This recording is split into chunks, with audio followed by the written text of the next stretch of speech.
Okay, I'd like to call to order the regular meeting for the Planning and Transportation Commission for this Wednesday, June 12th, 2024. Could you call the roll, please?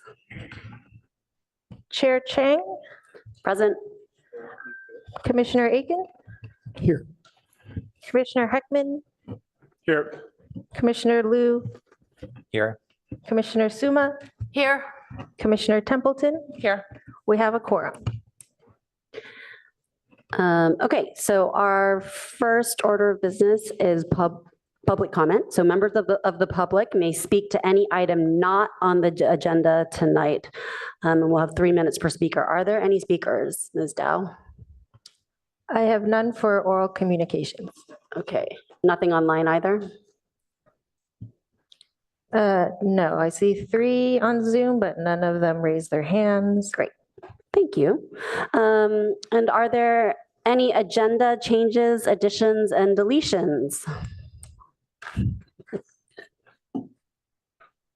No changes. Well, yes, there is a change. Yes, Sorry. there is. I got distracted. We do have a change. This evening, we have an item that is item number, I believe, item 2, 660 University. That item will not be heard tonight by the applicant's request.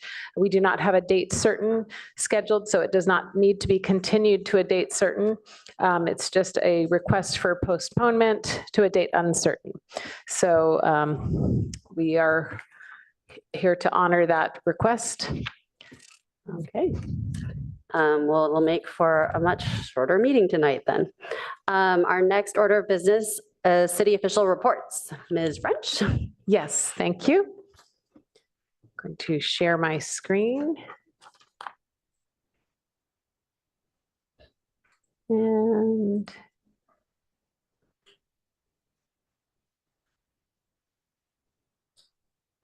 okay, there we go. Voila.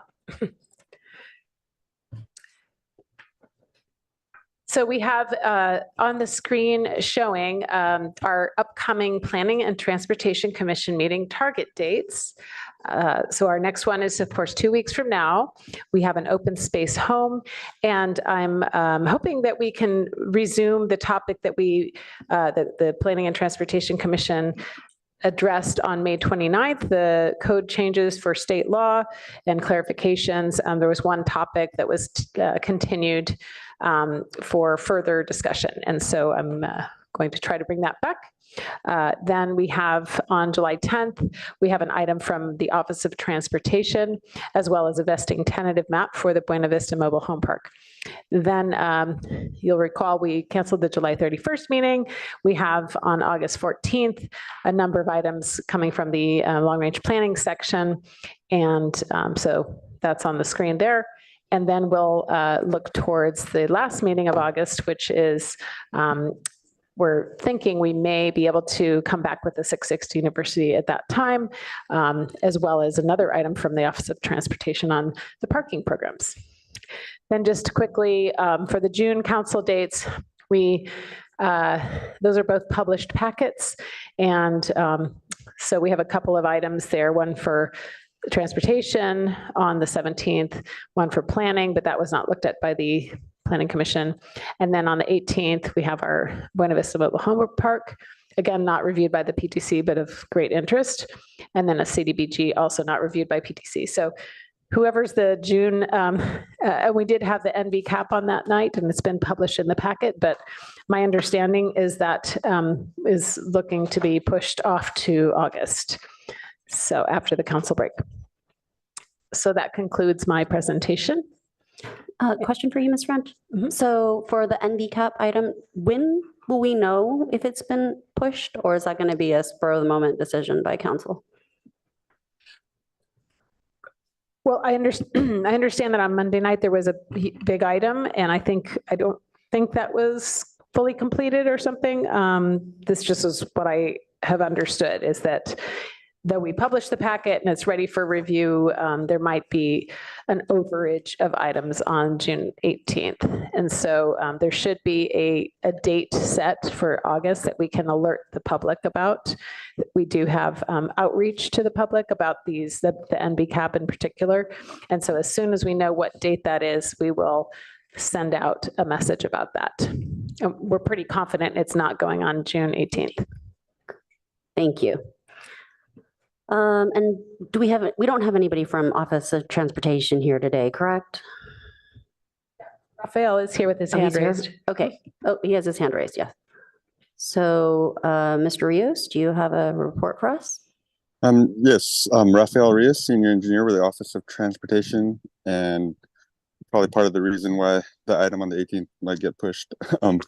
Last Monday night, the Office of Transportation brought the rail grade separation project to council, and they discussed and directed staff to move forward with for a partial undercrossing for the Alma Churchill crossing, as well as a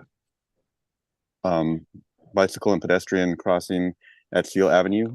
They did not get to discuss the Alma Meadow and Alma Charleston crossings, which was moved to the 18th. So that's going to be a big discussion on June 18th.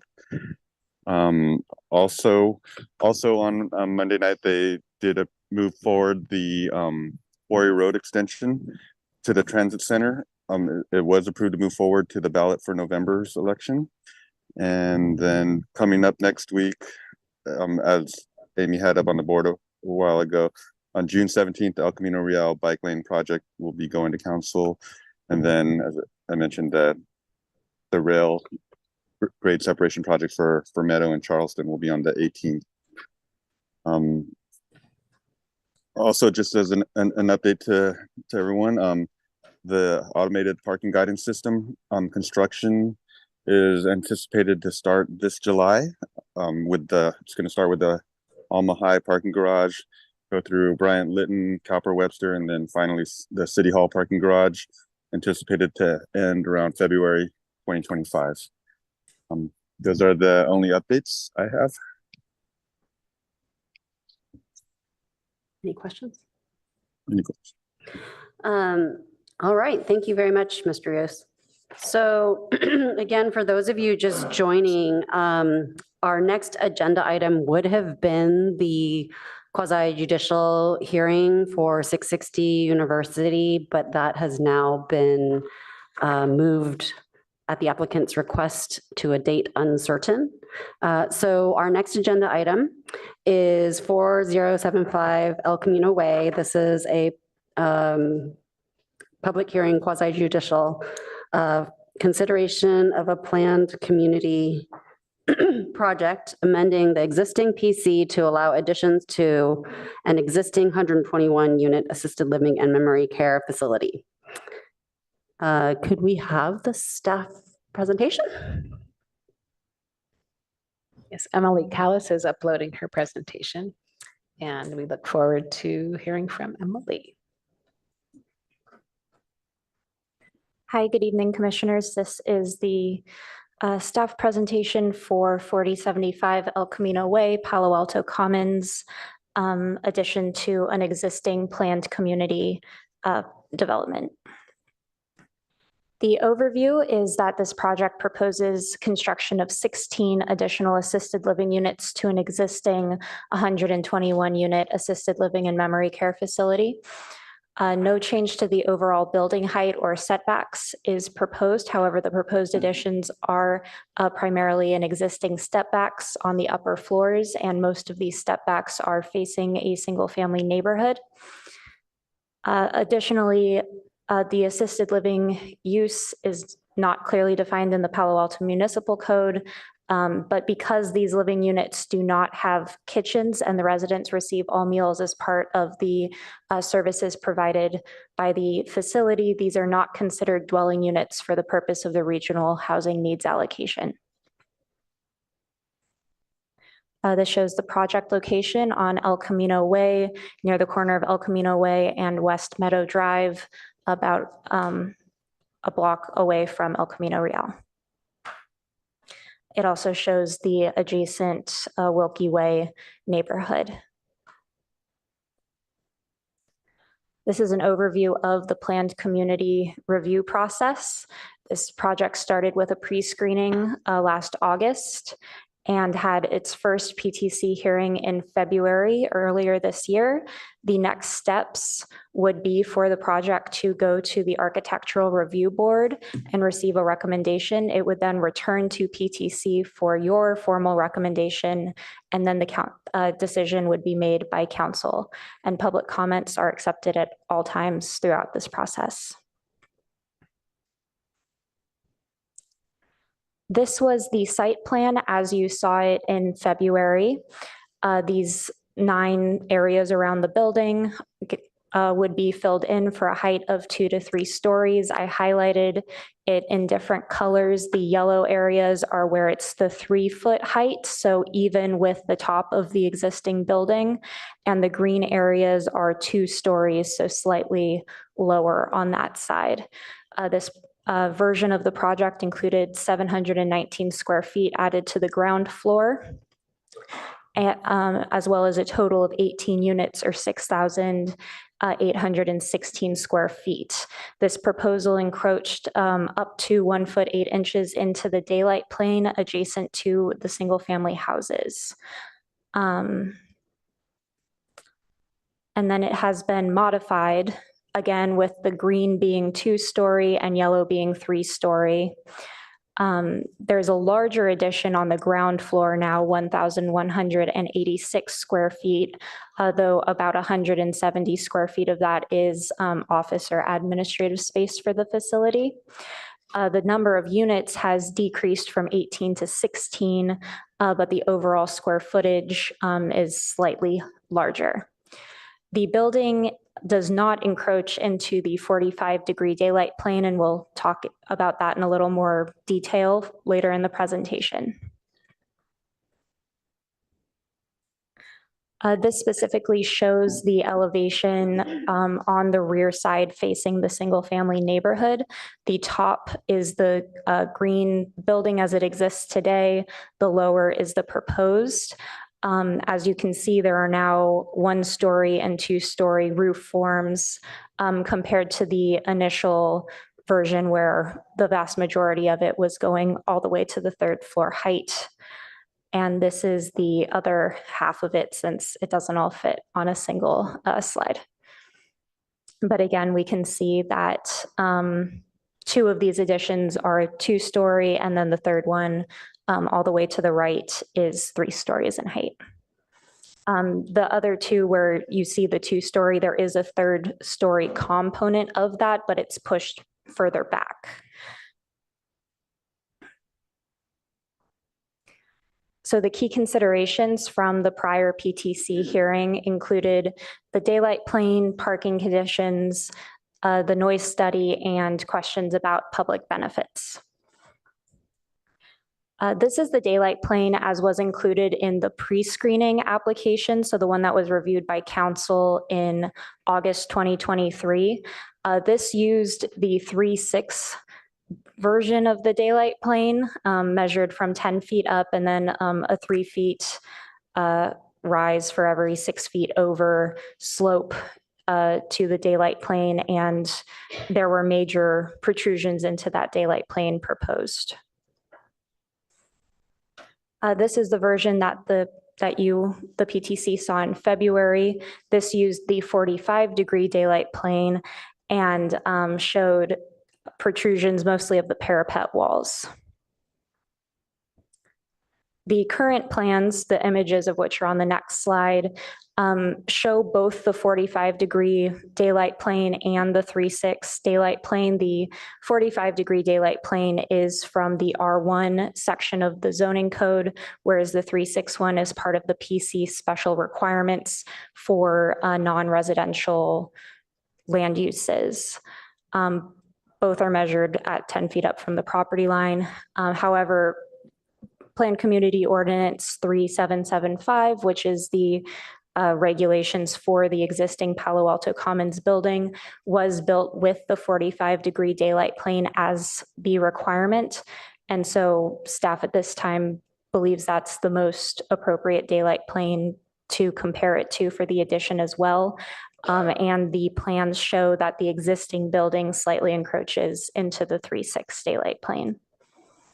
And because this is a planned community project, it may request further encroachments into either daylight plane.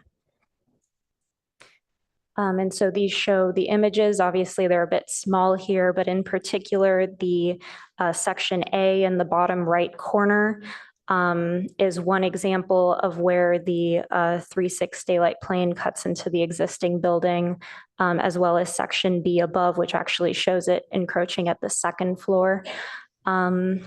And then again, all of the sections show that there's no longer any protrusion, including of parapets, into the 45-degree daylight plane.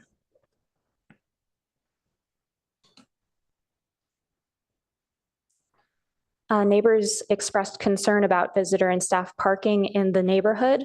A parking study was prepared by Hexagon studying the peak hours, and their observation showed that there is available parking on site. However, it is currently our understanding that a lot of that parking is behind a gate. And so we are working with the applicant to make sure that the parking is available to visitors and staff. Specifically, a transportation demand management plan will be prepared to ensure that visitors and staff has access to these spaces, as well as to implement TDM measures that were a part of the original PC, such as transit passes for staff. A noise analysis was prepared by Illingworth and Rodkin, which studied construction noise, operational noise, including the existing and new rooftop equipment, as well as how the Caltrain horns may reflect off of the building, which was at the request of the neighbors.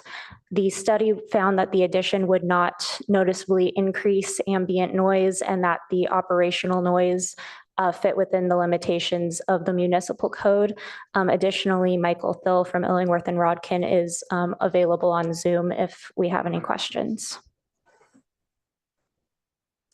Lastly, at the prior PTC meeting, the commissioners asked for the public benefits for this project to be defined. The applicant prepared a letter which is included in the packet, which identified the public benefits as care and housing for seniors who are unable to live on their own, aesthetics improvements to the existing building, and improvements to the refuse management on site. Neighbor comments have been provided to the PTC. Many of the neighbors are here to speak for themselves tonight, but a summary of those concerns include desire for the step backs adjacent to the single family homes to be maintained, and disagreement that the 45-degree daylight plane is the most appropriate, concern about increased shade in the neighbors' yards, concern about parking, and concern about noise, as I have mentioned. The recommended motion is for the PTC to provide initial comments and feedback and recommend that the project move forward to the Architectural Review Board. This concludes my presentation, and the applicant will give their own presentation as well. Thank you.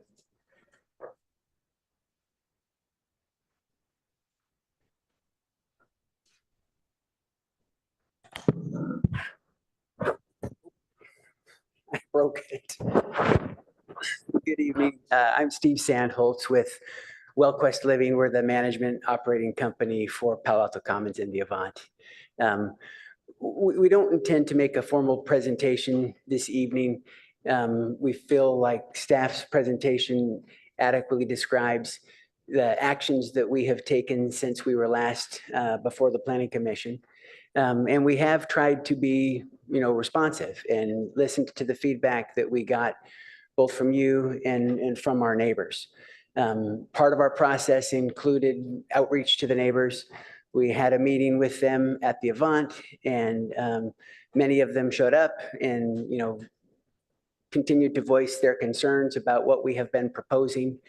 But as outlined by staff, we have made meaningful modifications to our original plans to be respectful of their concerns and to make sure that we are completely consistent with the underlying zoning and existing code for this project.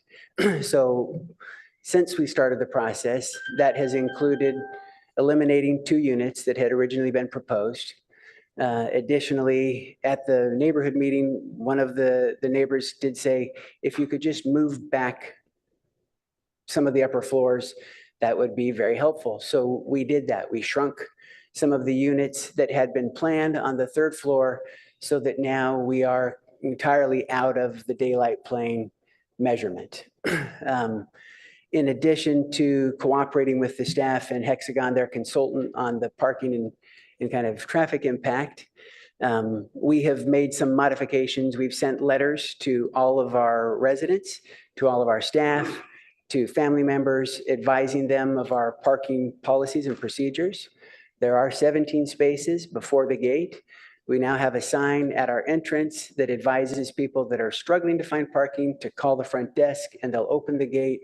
We also have a call box at the gate so that anybody that pulls up, if there's not open visitor parking outside the gate, they can pick up the box, we'll reach the front desk, and we can open the gate for them.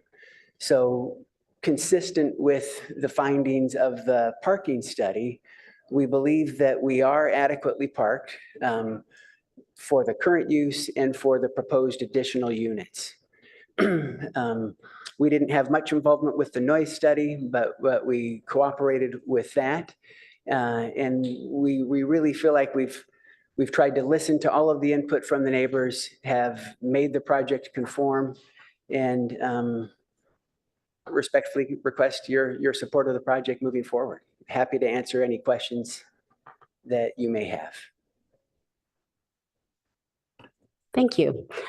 So I should have asked for disclosures at the beginning of this, so let's do that now. Yeah, that'd be great. I don't have any disclosures. No disclosures. The only thing that I can say is I went to go check out the parking situation today and did see that there was a sign that's very small and in the main driveway.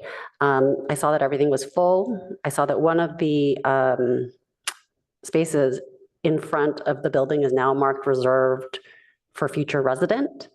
And then I also called the number and asked how I could access the parking behind the gate, but was told that parking is always an issue. You can find street parking. And if it's a short visit, you could then park at the Goodwill.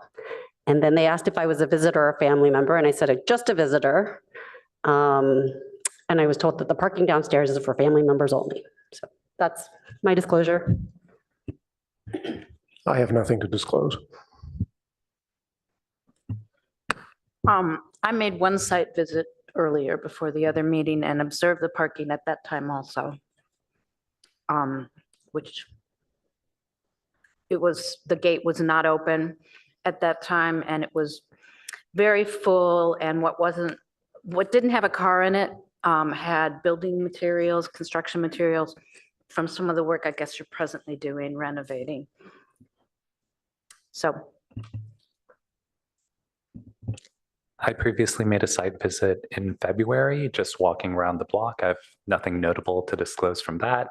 And on Sunday, I briefly chatted with a neighbor, but don't have any additional comments to disclose beyond what's in the public comment record so far. Great.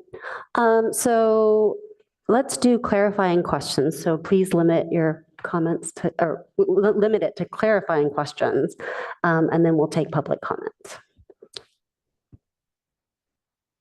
I have Commissioner Templeton and then Commissioner Aiken, if my lights are right.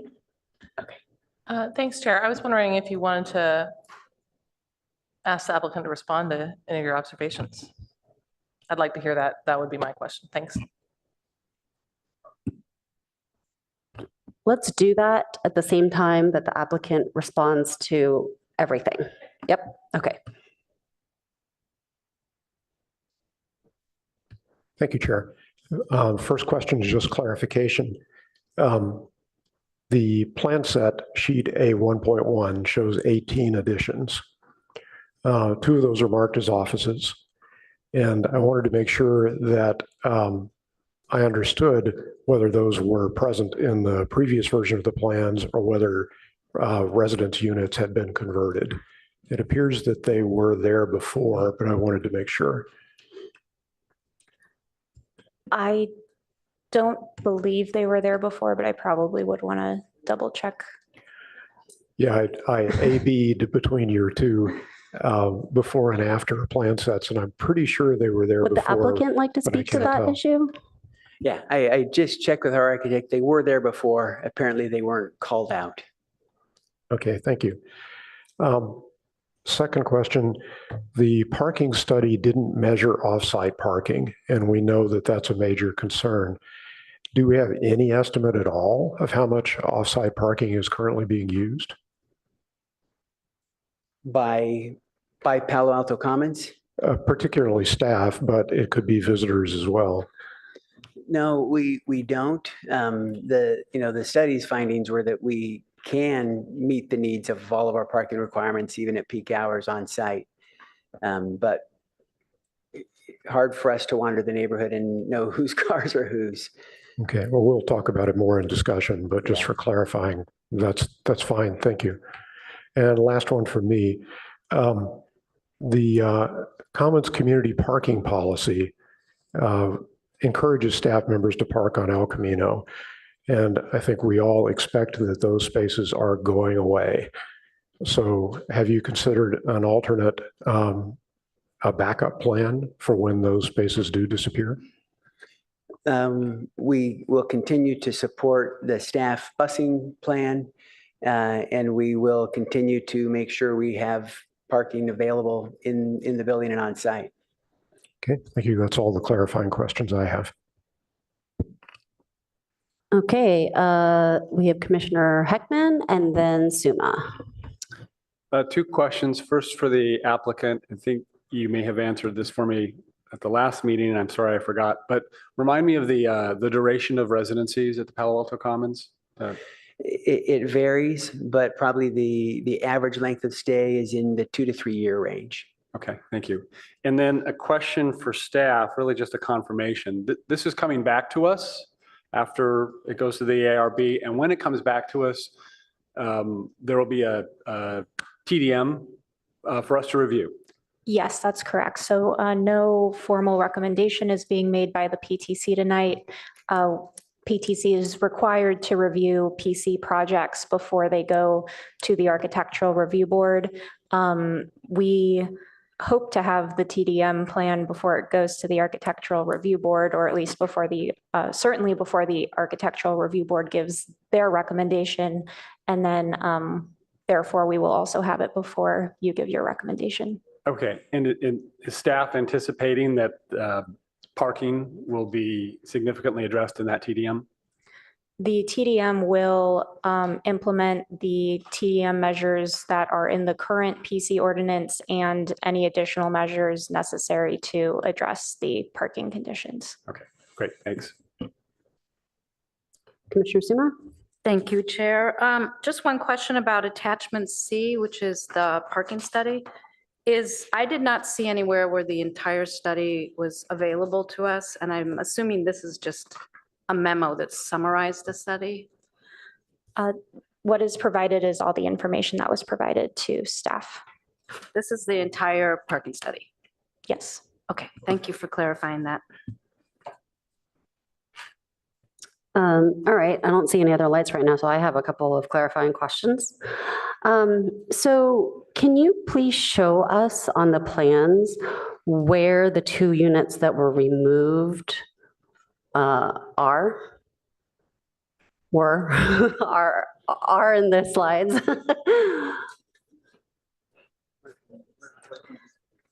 Yeah, I can go ahead and pull up the plan set.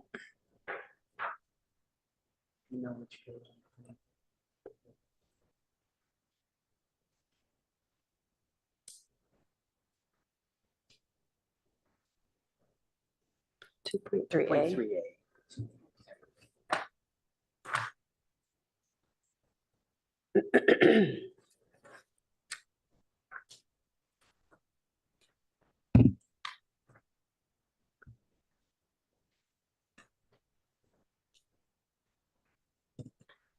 So at the applicant's advisement, this is sheet 2.3A.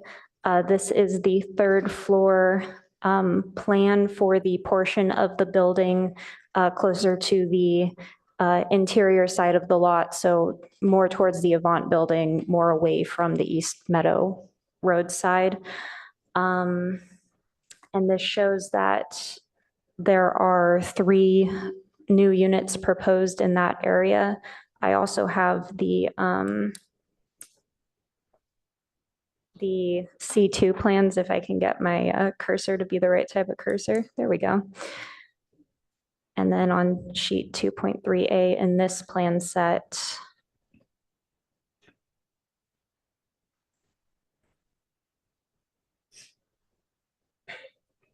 And if this is too difficult for us all to visualize, maybe those elevations that you showed, we could just point to where they were. Yeah, the net, Or in the presentation, you can switch back and forth between the before and after, and most of them are obvious. yeah, the impact change was where we had 2 units planned. When we reduced the total addition to get out of the daylight plane, those 2 units became single units. Thank you. That's helpful. So they essentially would have been, because this part of the building jutted out further, there was room enough to do 2 units in each of those locations. Is that correct? Correct. Okay. So there And now was there's- enough room at the roof level, but that would have intruded into the daylight plane. So Understood. when we moved out of the daylight plane, we lost 1 unit on each Okay, thank you. location. All right, then I have some questions about parking. So how many parking spaces are there? Because the hexagon report says 55, the staff report says 57, and the applicant says 58 in the letter that they sent out to their residents. So how many are there actually? so staff believes that the 55 number in Hexagon's report is correct. The 57 in the staff report reflects that the zoning code allows ADA spaces to count as 2 spaces. I Thank don't you. know about That the makes, so then the hexagon report is either, so it's that there's 2 ADA spaces potentially that are then, yes. got it. Okay.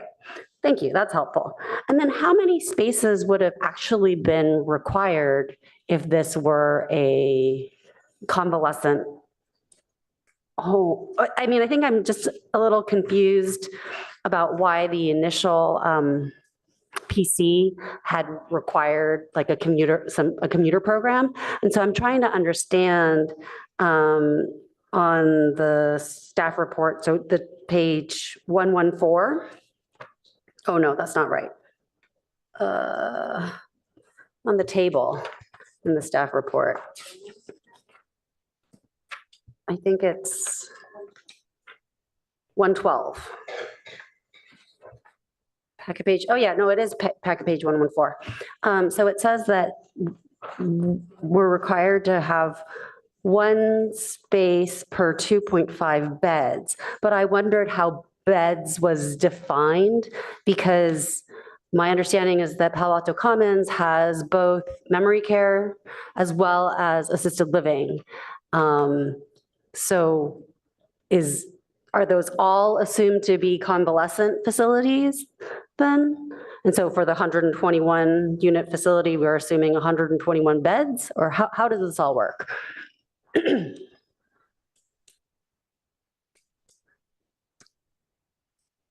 I believe in this table, the 33 spaces, or yeah, the top line and the senior housing area is for the Avant building.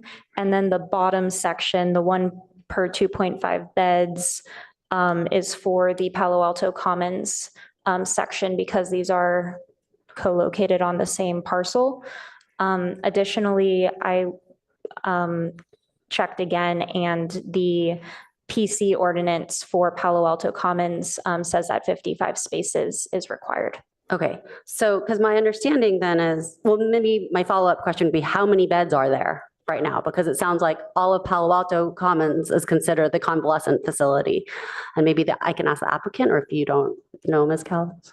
It's 121. 121. Okay, this is where I was confused, because if I take 121 and divide it by 2.5, I get 48 spaces. So it means that they're providing more parking than would be required for a typical convalescent facility. Is that correct? So there's 121 existing and then plus the 16 that are Right. being proposed. Okay. That still doesn't, I'm just confused at how these numbers all fit together. Because then it says 55 spaces are required. So it sounds like they're still, okay, Yes. that makes sense. Okay, thank you. Thank you for clearing that up for me. Then when was the date of the parking notice sent to, this is a question for the applicant, I think. When is the date of the parking notice that was sent?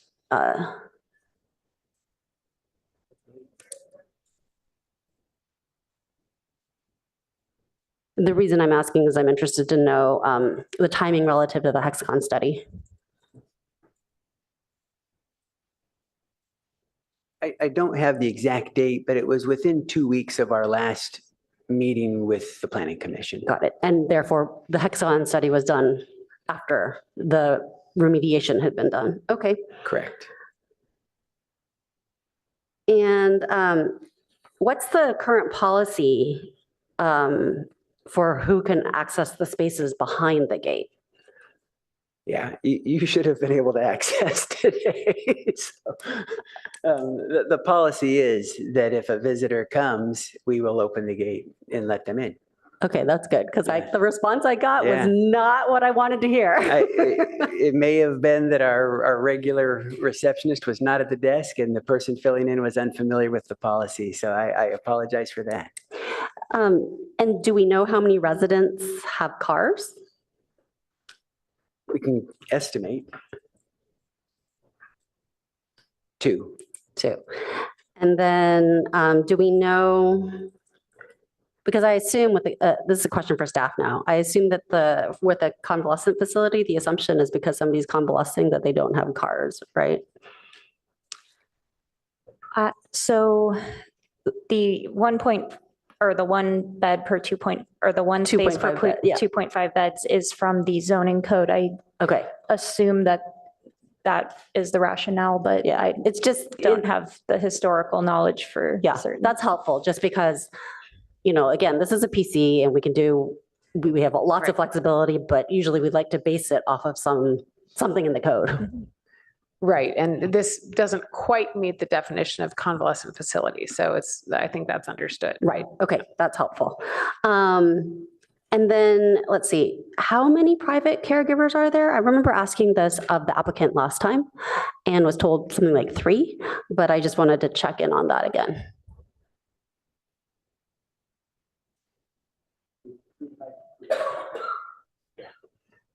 On average, 3 to 5 per day.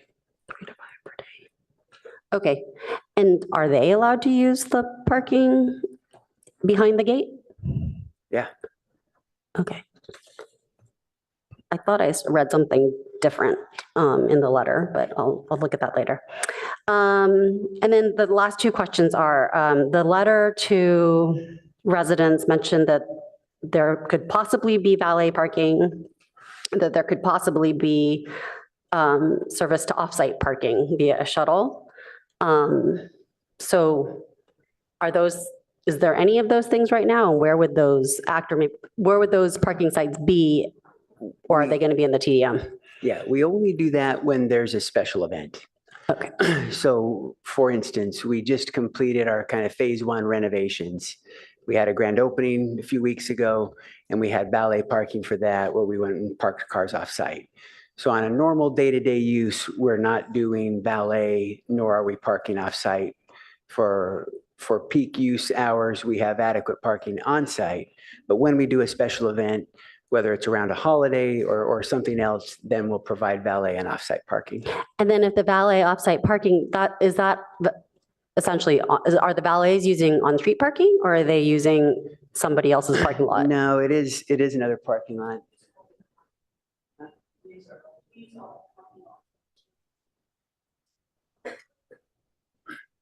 So we are parking in the Avant and Palo Alto Commons garage, but with the valet, we can stack. Got it. So we Okay. can get additional cars on site. That's helpful also. Okay, and then final question for staff is regarding the PC. I looked at the original PC and it mentioned that there was a approximately $200,000 in lieu contribution to BMR housing. For this project, what development fees or in lieu fees would be charged?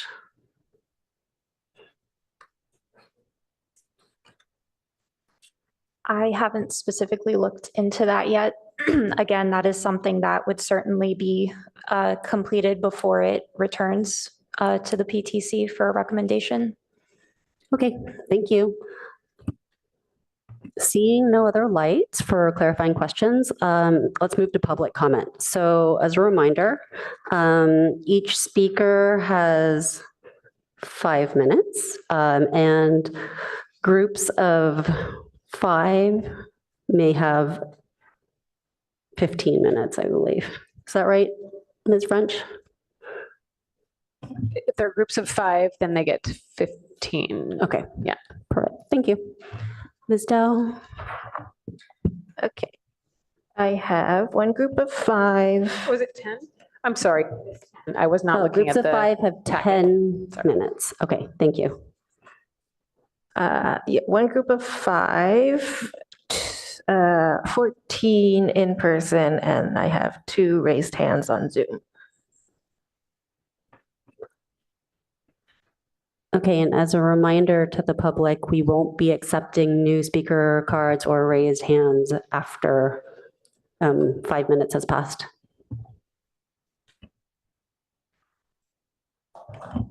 So first group of 5, Kevin G. speaking on behalf of Celine, Carly, Nishanti, and John Paul. I have a question actually for staff before we start with the first group of 5. On the front page of our packet, it does say 15 minutes. And so I'd like to adhere to 15 minutes so that our group is has the time that they expected to It's at have. the pleasure of the chair, I think. Okay, thank Yeah. you.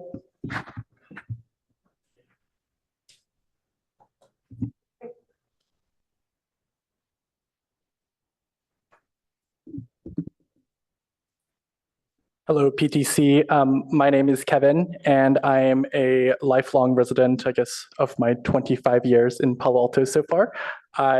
Who am I? I grew up here. Fairmeadow class of 2010, Terman class of 2013, Gunn class of 2017, and Stanford class of 2021. And my parents are really excited that I haven't left yet. So first, I wanted to start by addressing each component of the staff report. And one of the things I want to start by saying is that in my conversations with Emily on staff, she said that there is no formal PC amendment process in Palo Alto, and therefore, when drafting up a new PC, we should follow the creation timeline. And for that, I just want to start with that.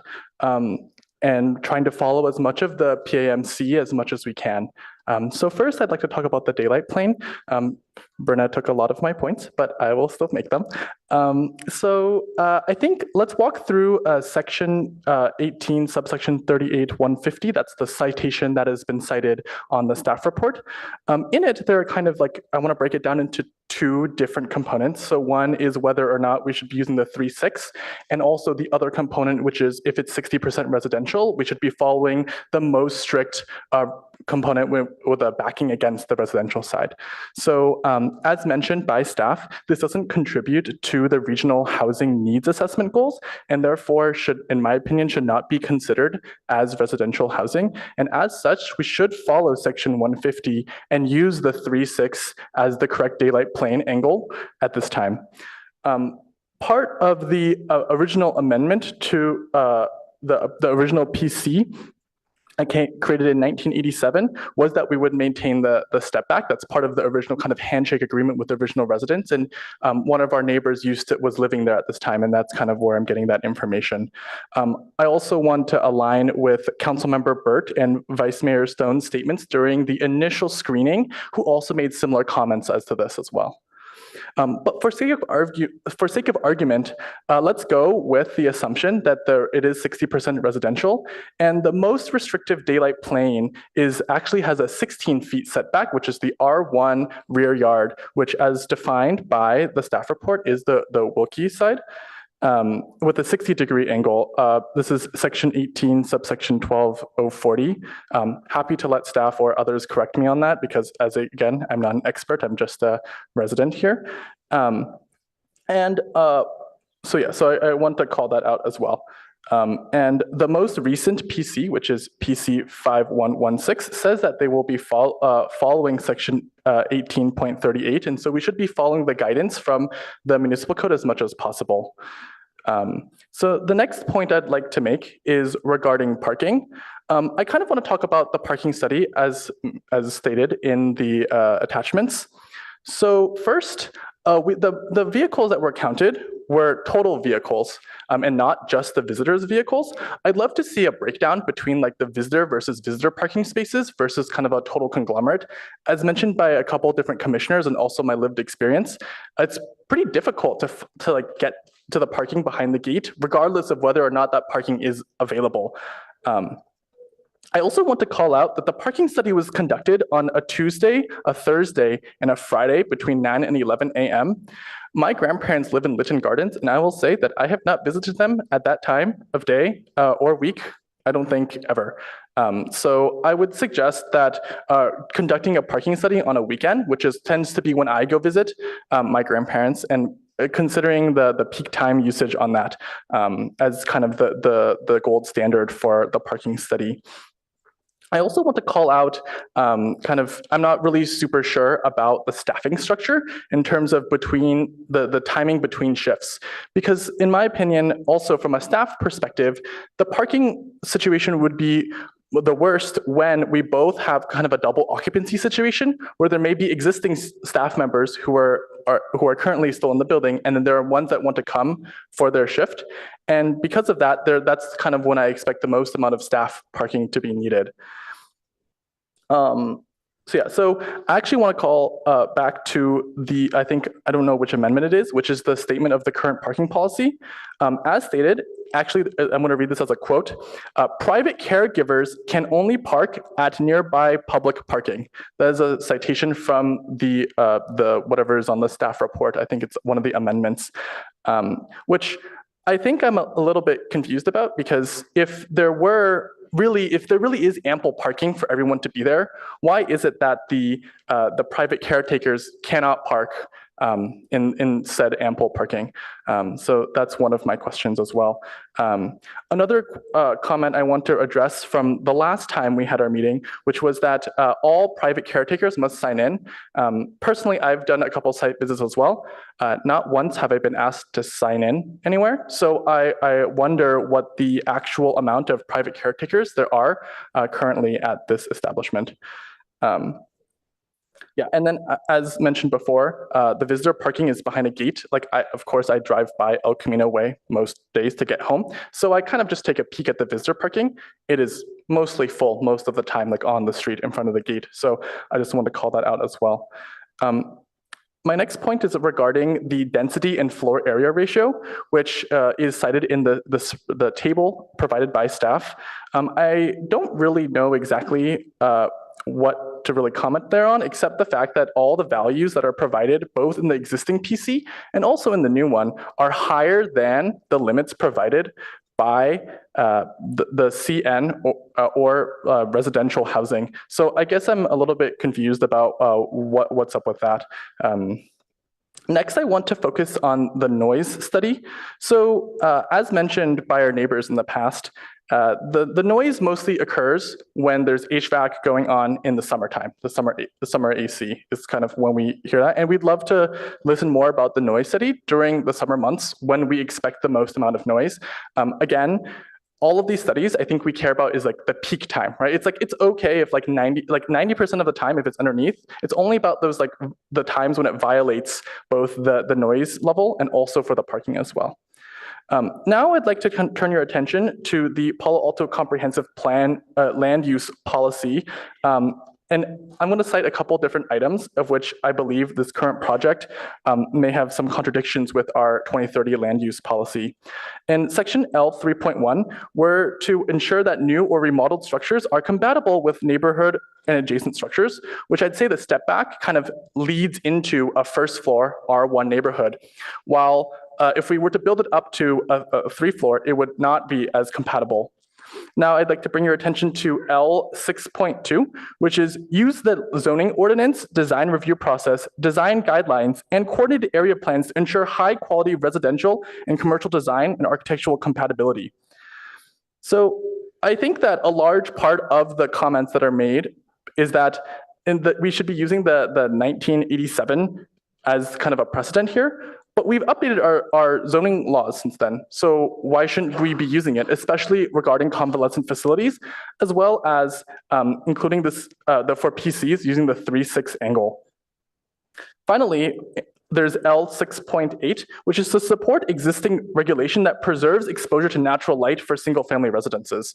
Regardless of whether the daylight plane impact is violated or not with 3/6, like adding additional buildings will reduce the amount of daylight that we have on our residential property.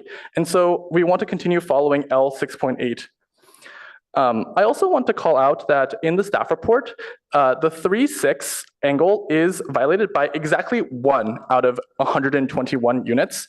And I think it's okay that we continue to maintain the 3/6 angle going forward, and we can just grandfather in that tiny corner. I think it's important to follow section 150 in terms of its 3/6 regulation for commercial use buildings.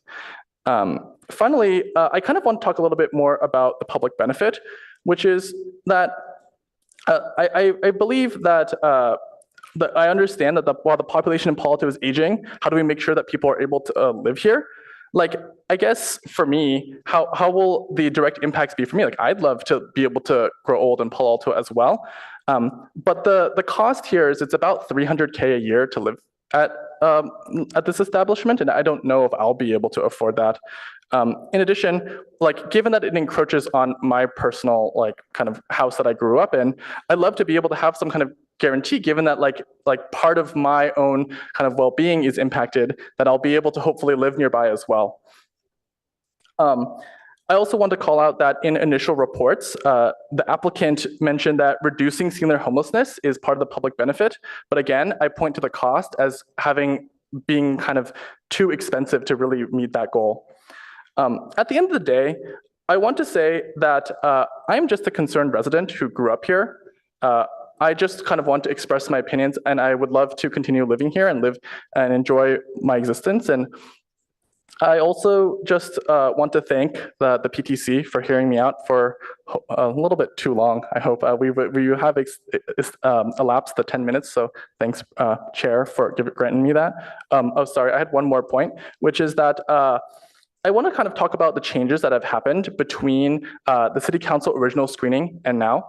At the time when council screened it, there were actually only 14 units. So I'm a little bit curious about kind of where all the additional units are coming from. And also, I don't want to say that I'm like against them building. I think like housing is important, but I do think that the applicant has looked through and been able to identify different units that don't impact the daylight plane. I believe there are 7 of those, but folks can correct me if I'm wrong. So I think those are all of my points, and I'd like to thank the PTC tonight for listening to my comments. Thank you.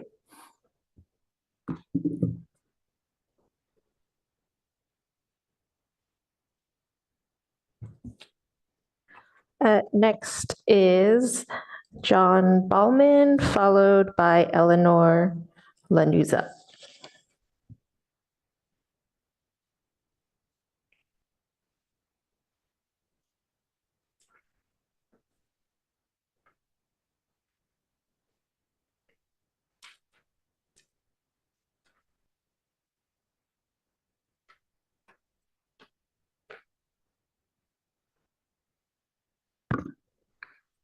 Good evening.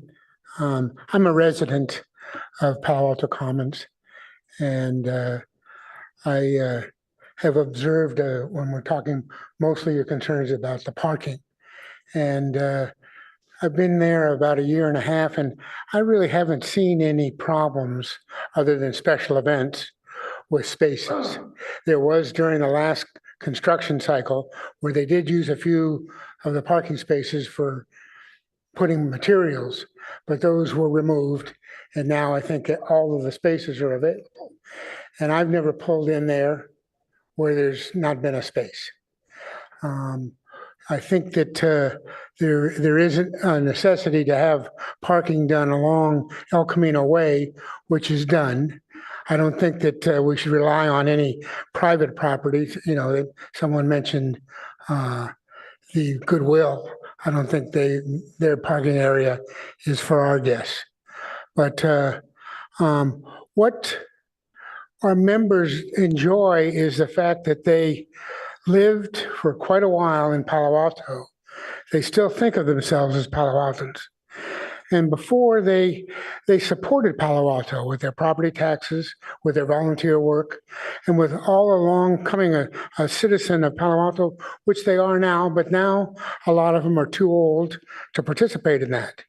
But by leaving their residence in Palo Alto, either putting them up for rent or selling them, they allow new families to come to this area with children to get to enjoy the schools.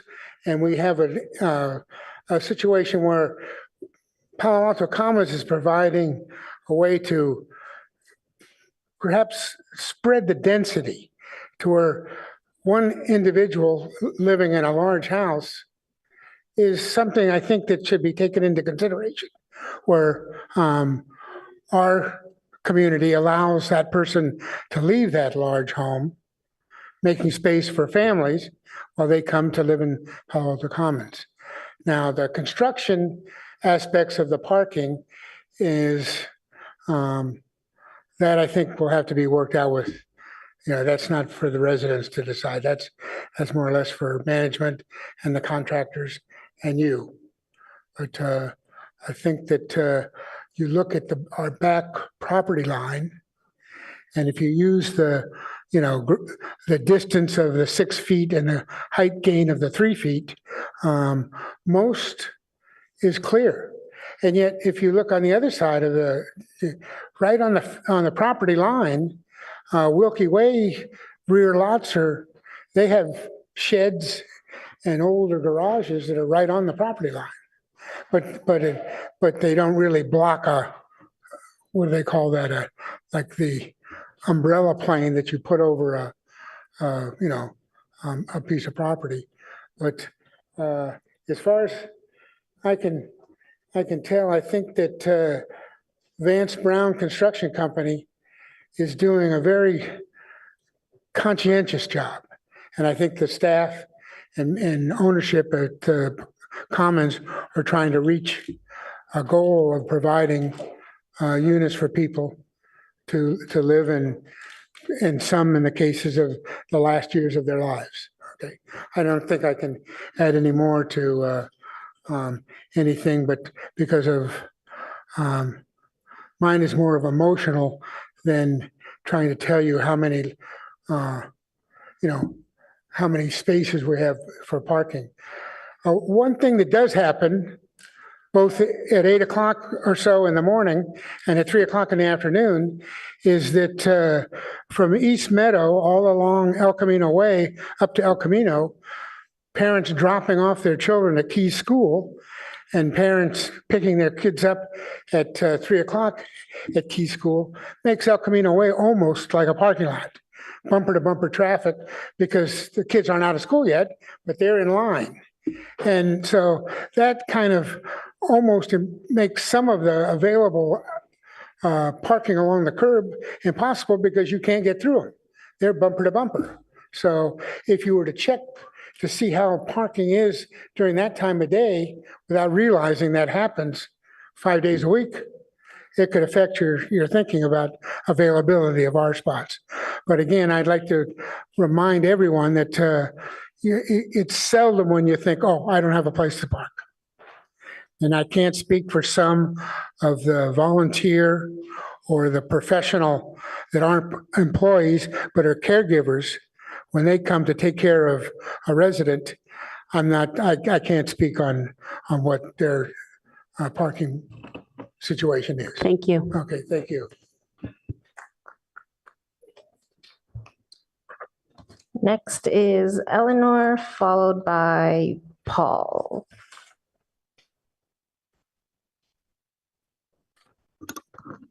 Chairman, City Council members, WellQuest staff, and our team, residents at the Avant and Palo Alto Commons. Ladies and gentlemen, good evening. My name is Eleanor Lanuza, and I am one of the directors at the Avant at Palo Alto Commons. So I'm here to speak about who we are and what we do. Palo Alto Commons has been family-owned and operated since 1990, and we are managed by WellQuest Senior Living.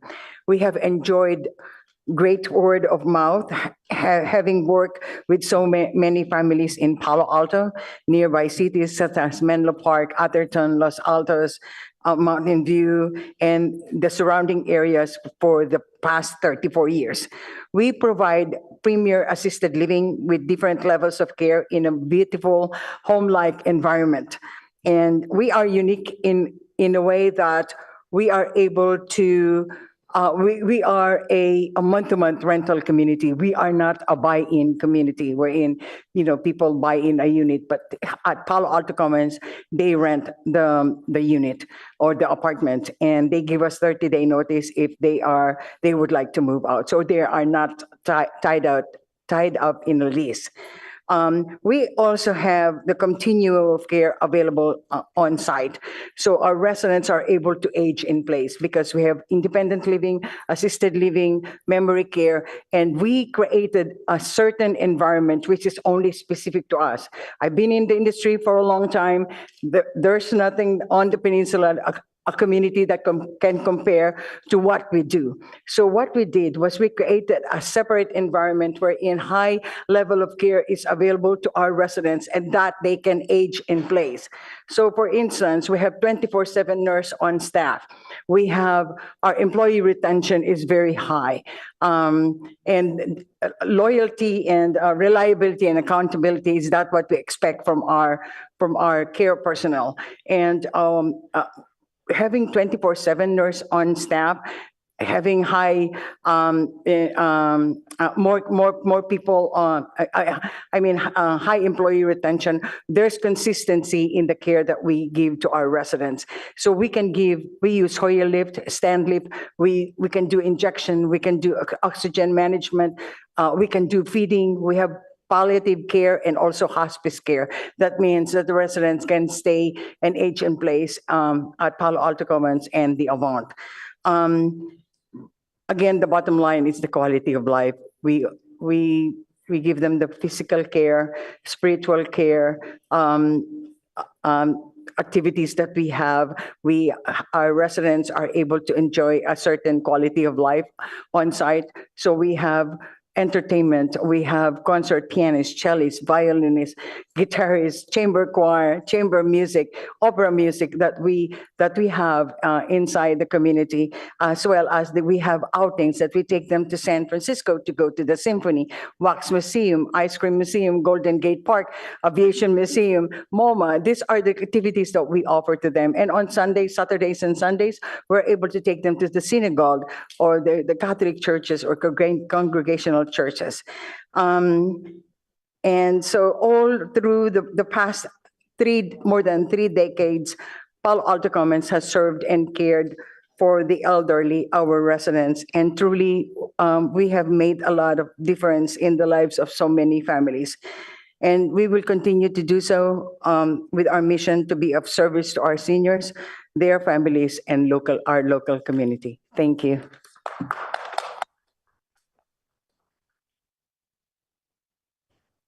Next is Paul, followed by Thelma.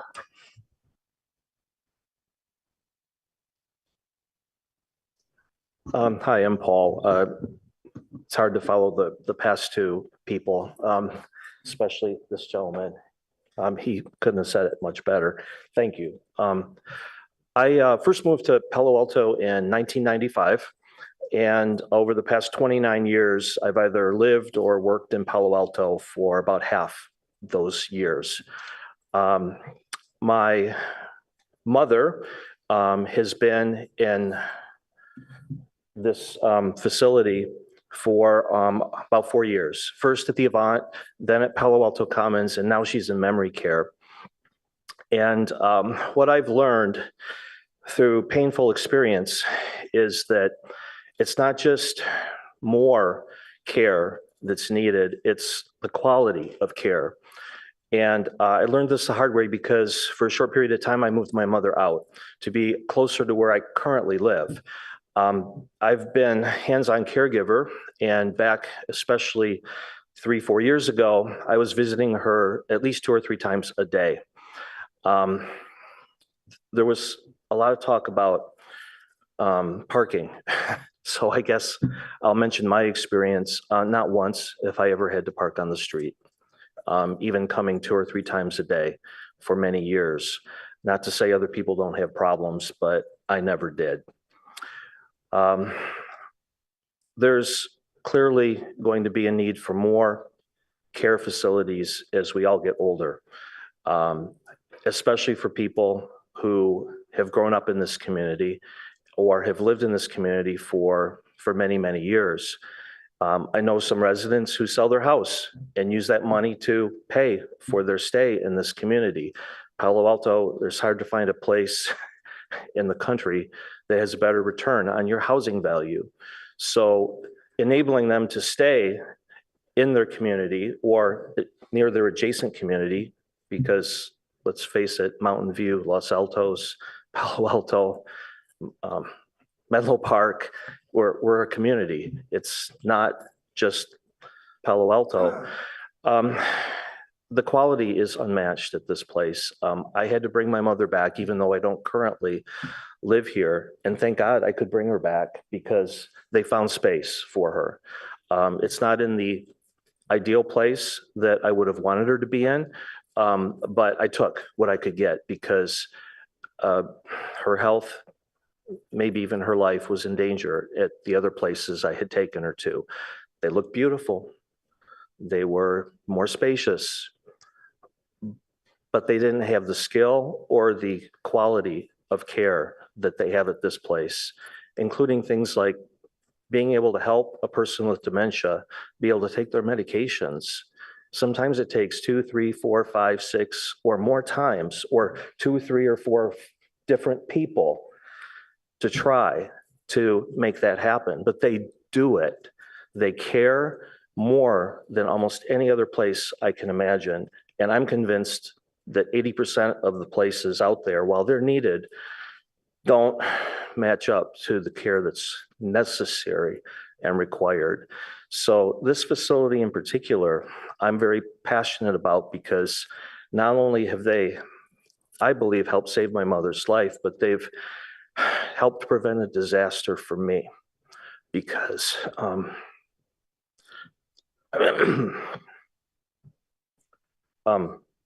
one of those workaholics, and I've devoted most of my life to my work and my family, and I hit a breaking point. And the only way that I was able to avoid having a major catastrophe for myself is because of these people. Thank you, Lily, especially. But without getting into too much personal detail, I hit my limit, and I was unable to get the help I needed at other places. This place knows how to do it. Plus they care. They have the heart and they care. This place in particular needs to be able to accommodate as many people as possible, especially since many of them are from this community. I'll just mention one more thing. I think the first person mentioned the cost. When my mom was in assisted living, the cost was not $300,000. It was a third of that. It was very reasonable. Of course, it's more now in memory care, but I mean, I'd mortgage my house to pay whatever's required to enable her to have the care that she has right now. Thank you. Thank you.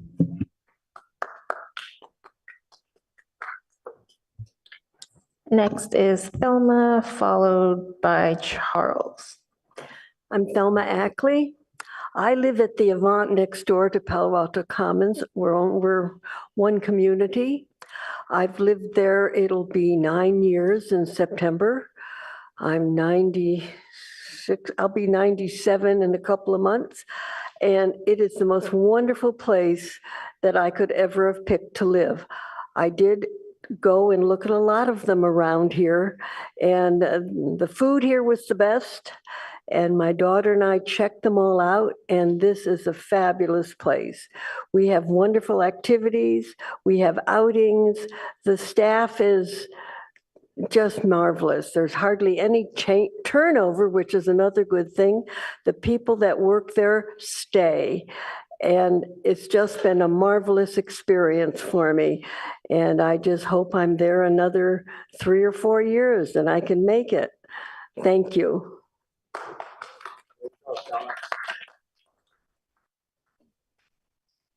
Charles is next.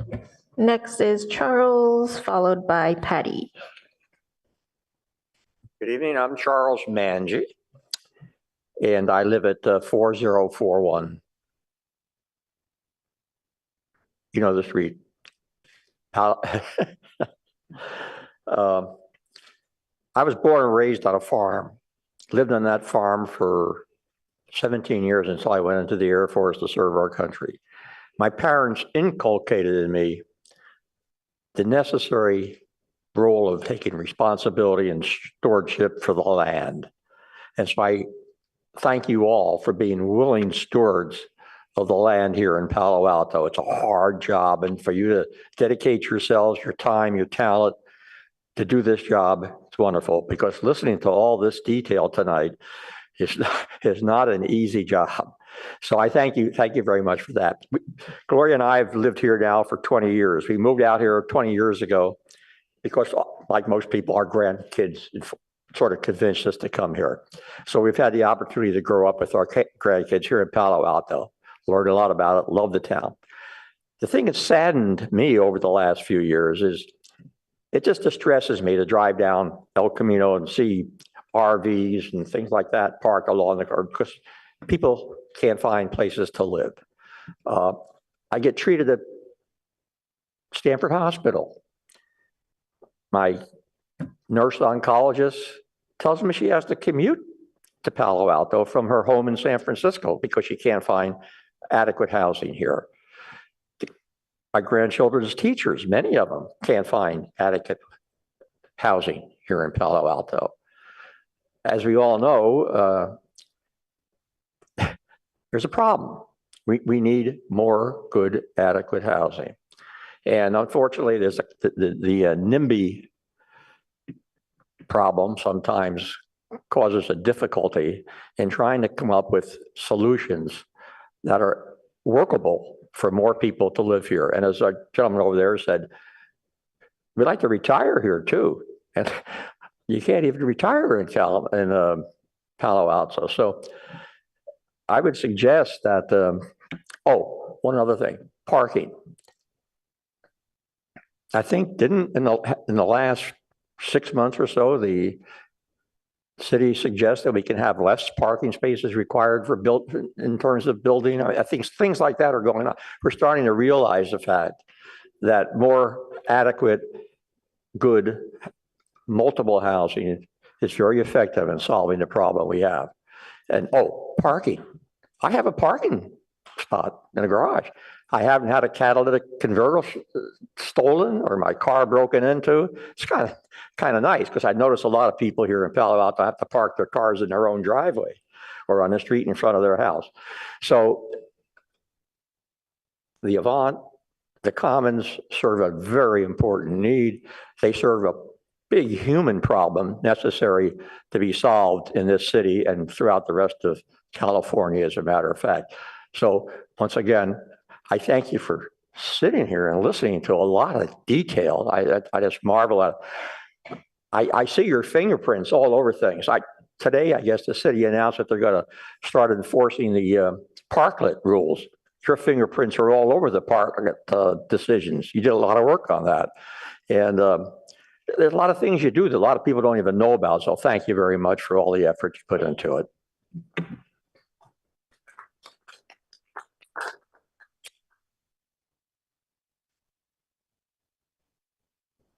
Next is Patty, followed by Aditya.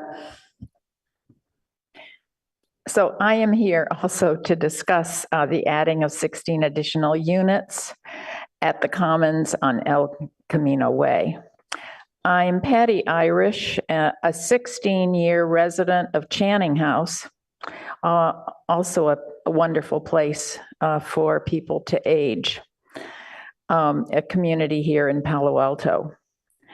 Earlier in my life, I served 10 years on the Palo Alto Housing Corporation Board, now Alta Housing, and on the staff at the Peninsula Habitat for Humanity in San Mateo County, and also 9 years on the Channing House Board of Trustees, and more recently on the HUD Stevenson House Board.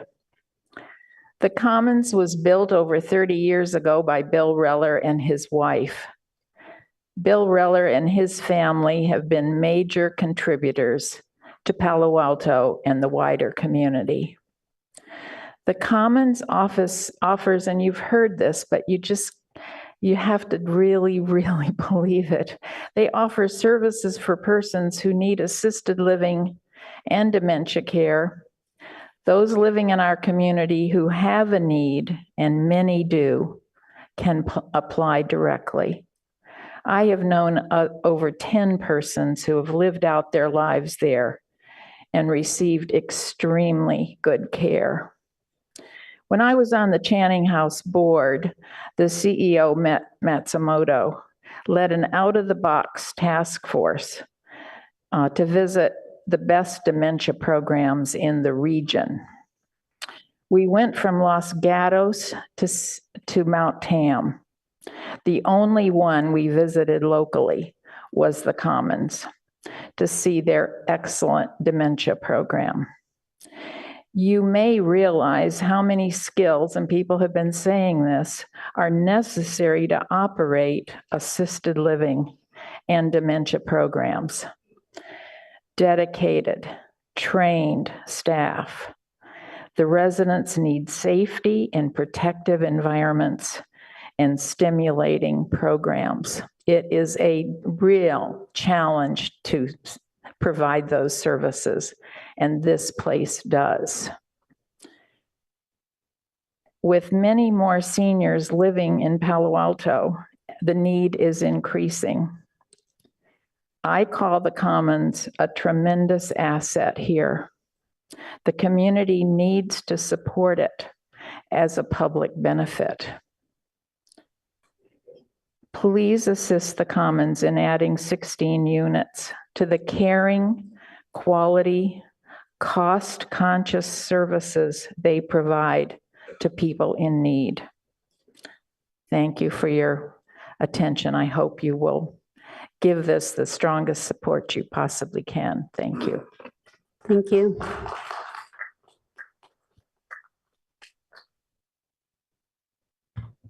Next is Aditya, followed by Michael. Good evening, Council. My name is Aditya. I'm a resident of the neighbor across from Palo Alto Commons. I've been here my entire life. My little brother has been here his entire life. So we've grown up here, have every intention of staying, want to be good neighbors as well to Palo Alto Commons. Just want to address the packet that we got from the email. Roughly in order, but I'll try to address the major points that we thought were most pressing in terms of the construction. Not one of us wants the quality of care to be diminished by Palo Alto Commons. We're not assuming that that's going to happen with additional construction. We just want the construction to be done in the right way. That's not directly, aggravating us in the next 18 months during construction. So just to begin with, we saw in the packet that it's roughly 18 months starting January 2025. We don't want it to shorten at the expense of quality construction, but we wanted to know if there was a reasonable amount of time where it could be constructed in, shorter than 18 months because of our work from home situation. If we're in our homes and we do have to listen from 8 a.m. to 6 p.m., which is the exact same time we're working, I think it would at least cause a little bit of concern for us and for us to figure out how we're going to work efficiently. Directly behind my lot are the third story additions. And I wanted to know specifically how those, the trees as an idea to address privacy were going to be implemented. Directly in my backyard, we've had tree issues concerning the gate and roots that we've had to eliminate some trees. We wanted to know if that was going to be incredibly close to the gate and aggravate those issues with the root systems or be enough of a distance away. Seeing as though it was just an idea in the packet, just adding clarification would be helpful.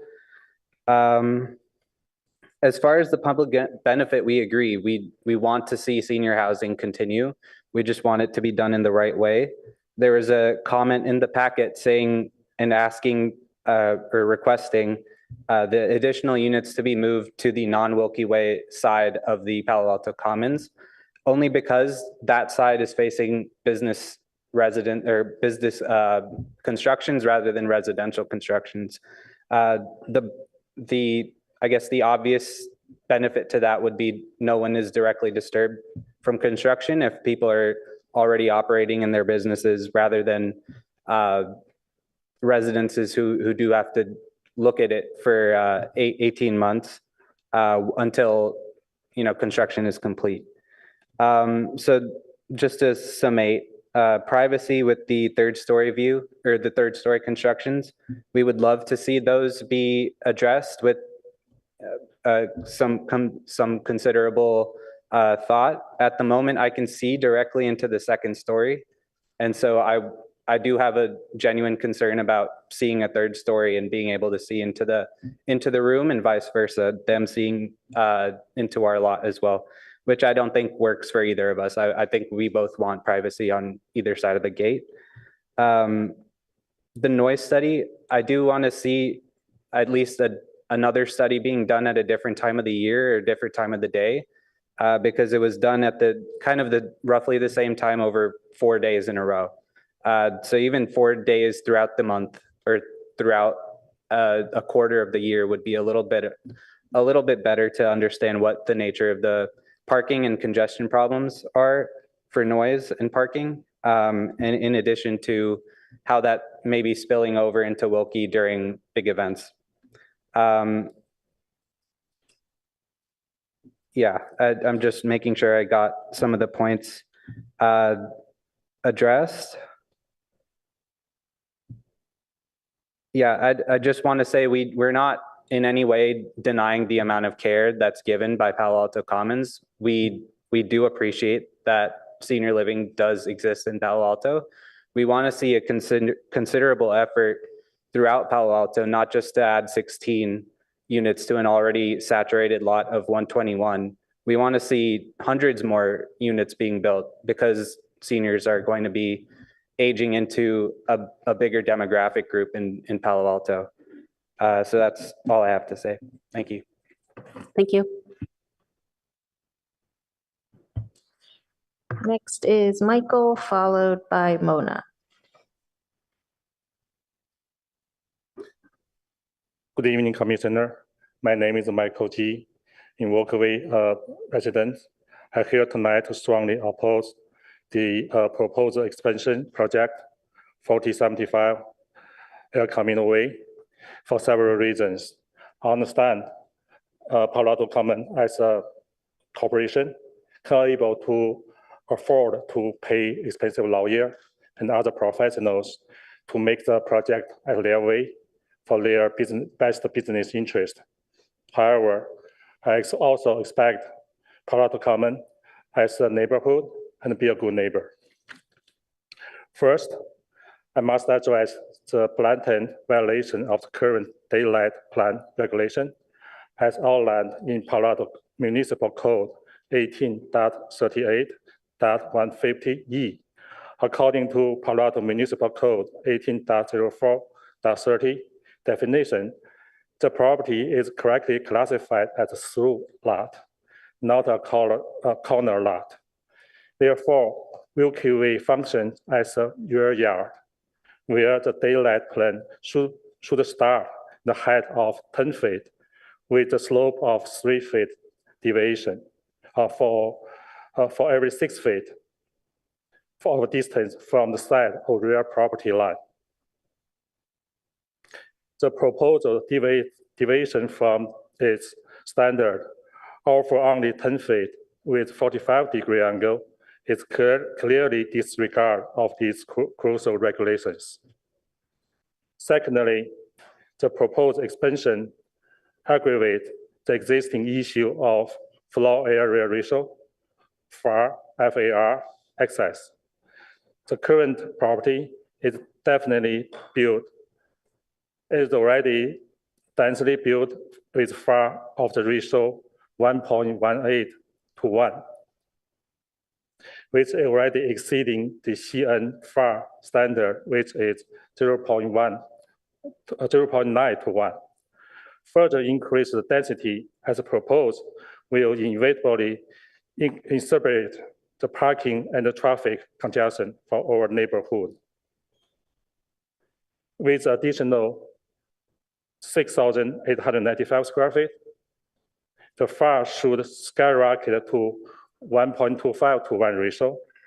Given the absence of regulation PC FAR, the general concern is the owner may seek even higher FAR in the future, the resulting of detrimental consequences for community quality of life, of course, the value of our property value. Thirdly, perhaps the most crucial, we must question the proposed public benefit of this expansion. The project failed to present clear advantage of public sphere. Instead, it poses a direct threat to our daylight access, personal space, privacy, and overall quality of life, thereby undermine our property value. For instance, we have a long-time neighbor, which is retired teacher of Palo Alto Unified School District, recently departed after 60 years, setting the escalating density and its associated impact render the retirement untenable. As residents of Wilkie Way, we are integral a member of the public who is bearing the brunt of this expansion repercussions. We stand to lose the great deal of living dignity without any substantial evidence of tangible benefit, according to Palo Alto seniors and wider community. Therefore, I implore the commissioner to demand the comprehensive study illustrating how Palo Alto seniors will derive genuine advantage from the PC project. Thank you for your time. Thank you. Next is Mona, followed by Jenny Chen.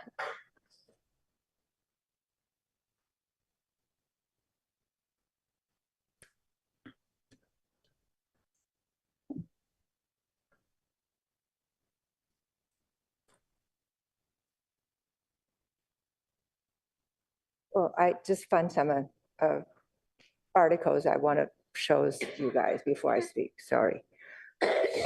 This is just a reminder to all the speakers, please make sure you're speaking directly into the mic because otherwise it's hard for us to hear. Oh, okay. Can you hear me? Yes, that's much better. Thank you.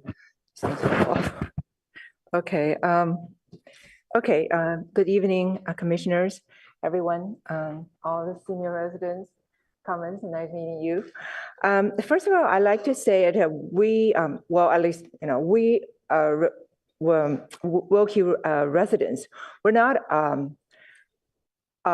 objection for the senior housings.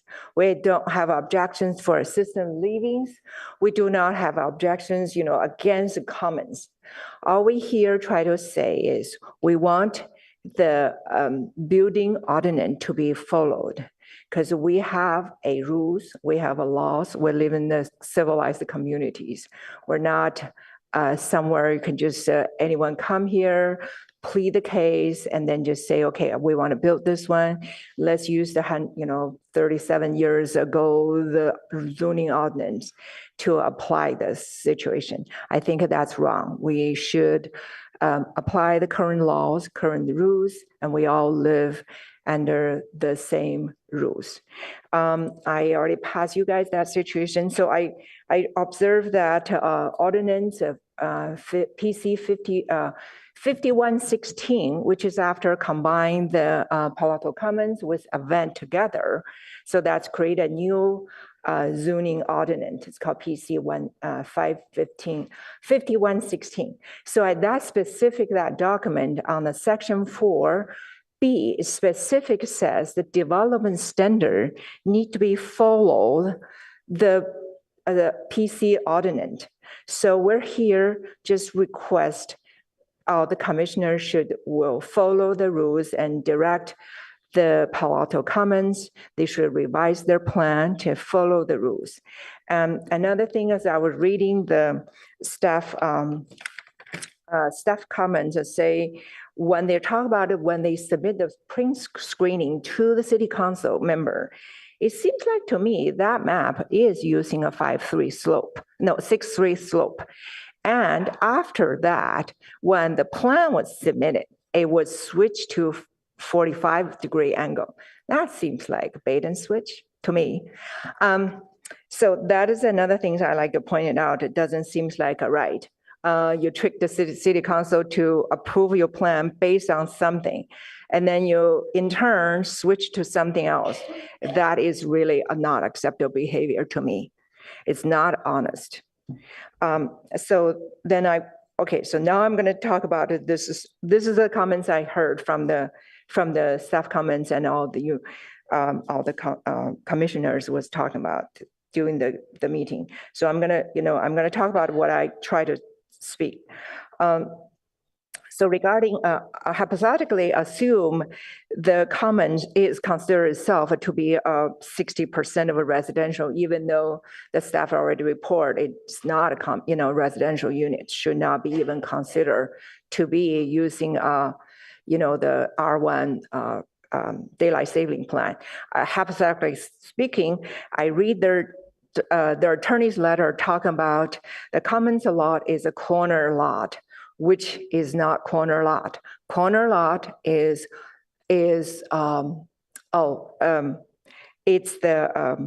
Goodwills. Goodwill is the one have a two street butting together, create an angle which is less than 135 degree. That is called corner lot. Versus the commons. Commons that do have a street on West Meadow and El Camino Way. However, they do not on the commons lot create a corner. So there's no corner created on the commons lot by the street of adjoining Palo Alto, El Camino Way and West Meadow. So which make disqualify commons are call themselves a corner lot.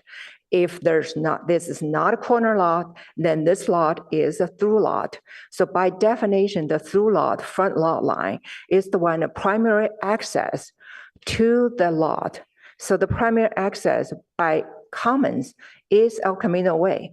They're using El Camino to come in and out, the parking structures there, the refusal collections there, the EMT, I guess, is coming there, fire trucks, everybody coming through El Camino Way. So that is the front lot. So that make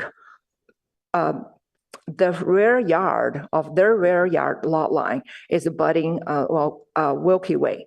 So if they are really want to use the residential zoning ordinance, then they need to follow the 16-foot setback, and then they have to go by 45 degree at the 16-foot setback, no, 20-foot. I just checked the zoning on it. Is a 20-foot setback, and after that, at 10-foot, you can go 45-degree angle. However, Palo Alto Commons does not have a 20-foot setback. They're using a 10-foot setback. So that means they have to adhere the current slope for 6 and 3 slope.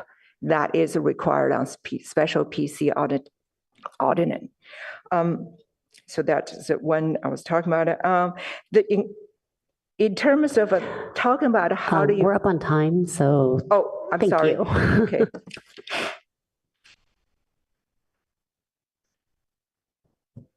Next is Jenny Chen, followed by Jenny.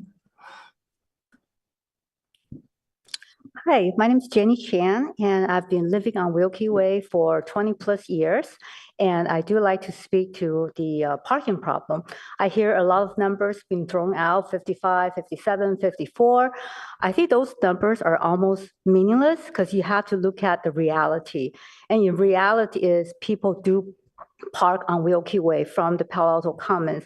I was surprised to hear that 2 weeks after the last meeting, so that would put it around late February, early March, a letter was sent out by Palo Alto Commons to ask staff or visitors not to park on our block.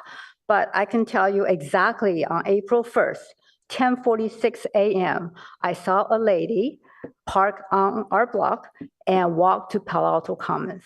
And why? I don't know. If there's really plenty of space, why are they parking on our block? Our block is about another block to 2 blocks away from the Palo Alto Common, depending on where you park on Wilkie Way.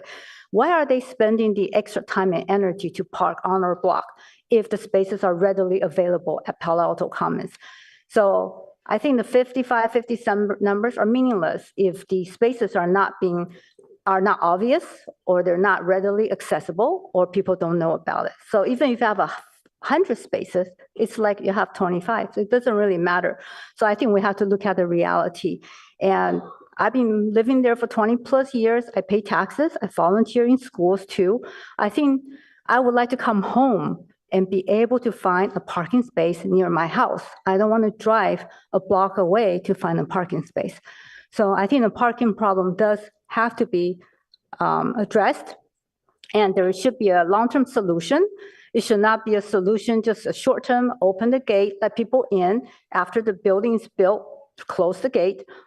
So it has to be a permanent, long-term solution. Thank you.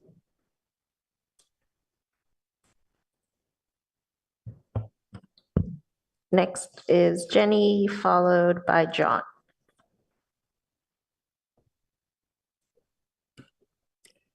Hello. Good evening, commissioners and everyone. My name is Jenny, and I'm a resident of Wilkie Way. I'm here to express my opposition to the proposed expansion project at. Can you speak into the microphone? Yeah. Here? Here. Oh, this is better? Oh, sorry. Sorry, 4072 El Camino Way for three reasons. First, the proposed expansion violates the current daylight plane regulations, specifically Palo Alto Municipal Code 18.38.150E. Well, the details already explained by a lot of people. So the conclusion is the proposed 10 feet with 45-degree angle does not comply with these regulations. Well, we all, as Monoher just mentioned, this is a civilized world. We have a regulation, we need to follow that. We're not here to fight, say, well, to ask for the exceptions. Second, the floor area ratio issue, FAR. The proposed expansion as 6,895 square feet per the staff reports. That brings the FAR ratio to 1.25 to 1. Given the lack of regulation on PC FAR, there is a risk that owner might request even higher FAR in the future, leading to detrimental impacts on our neighborhood's quality of life and property values. Third, the question of public benefits. The expansion does not seem to provide clear benefits to the public. Instead, it threatens to diminish our daylight, space, privacy, and overall quality of life, thereby lowering our property values. For instance, a longtime neighbor, a retired PAUSD teacher, recently moved away after 60 years because the increased density and its impacts made it impossible for him to enjoy his retirement life here. Well, the residents in the Palo Alto Commons earlier mentioned, oh, they enjoy the life in the Palo Alto Commons. But then we're neighbors, we don't enjoy our future retirement life in our own home. People are forced to move out. As residents of Wilkie Way, we are part of the public who will suffer the consequences of this expansion. We stand to lose much without clear evidence of tangible benefits of Palo Alto seniors or the broader community. I urge the commissioners to request a study demonstrating how Palo Alto seniors will benefit from this PC project. Thank you for your time and consideration. Thank you. Next is John, followed by Ted.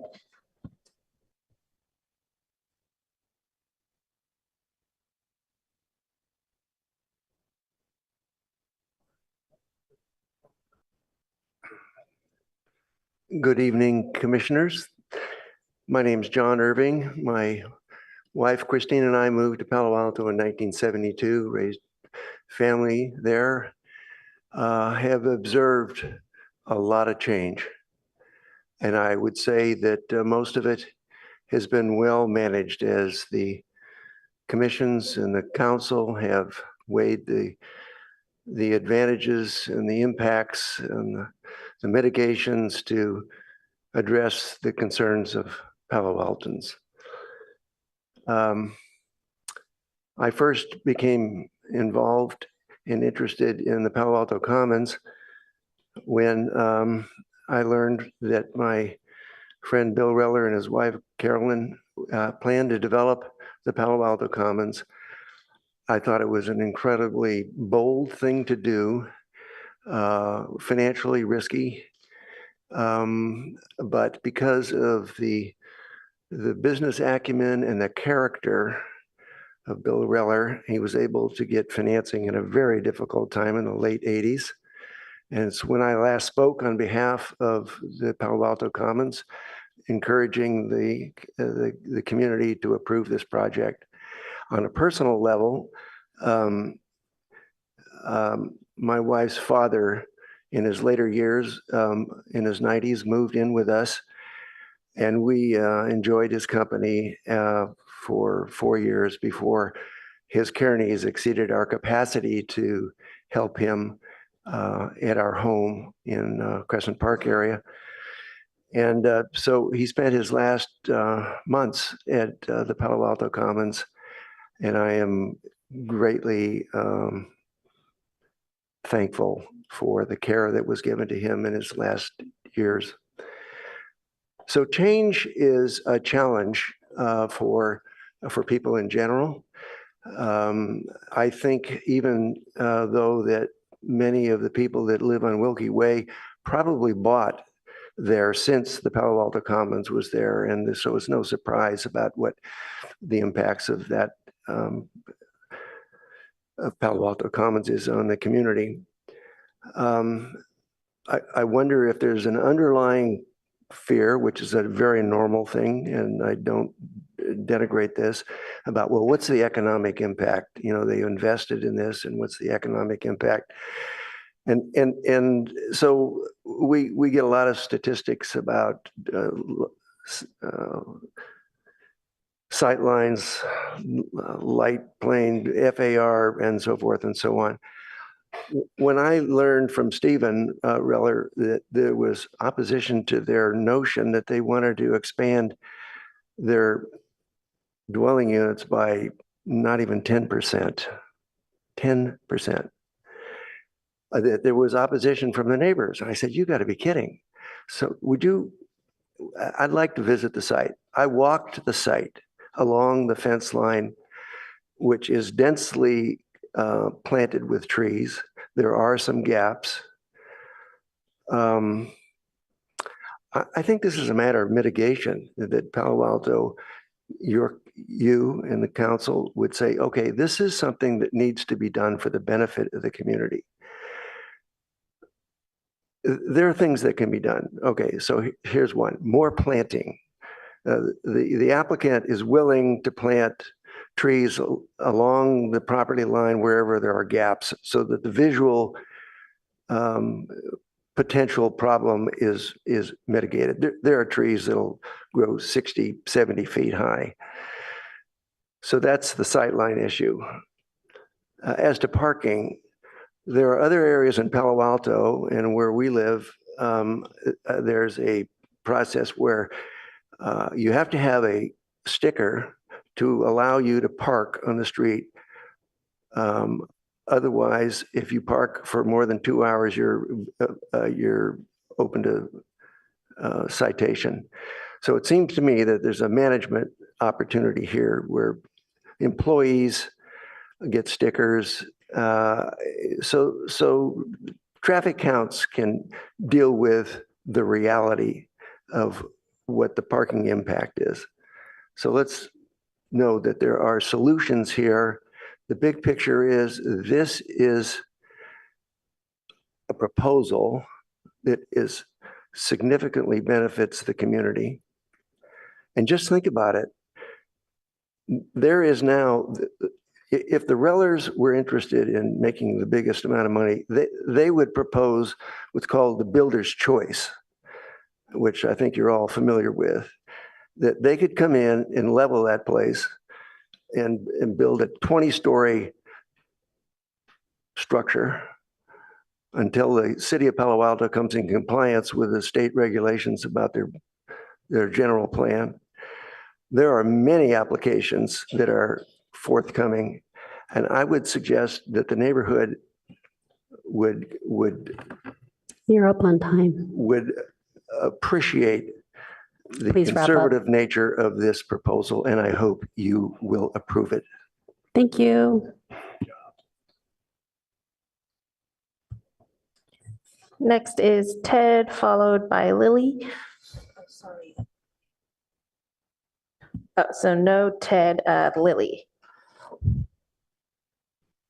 And then followed by Zoom speakers.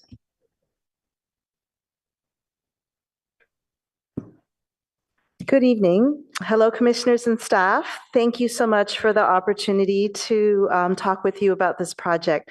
My name is Lily Lee, and I live at 4080 Wilkie Way. I've been there since 2003, and for 4 years before that, I lived a few blocks away. Last time, my husband and 2 children also came to speak. They're not available today, but I will do my best to represent them.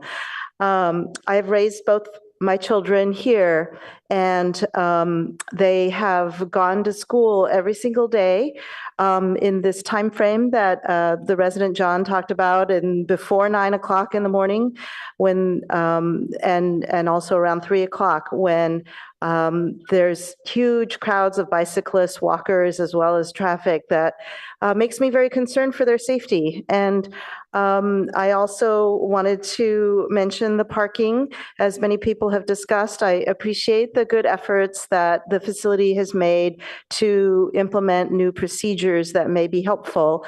However, as some of you have seen when you actually went there yourselves, even the good faith efforts on their part may still not work, because the reality is more people there, more traffic, more parking.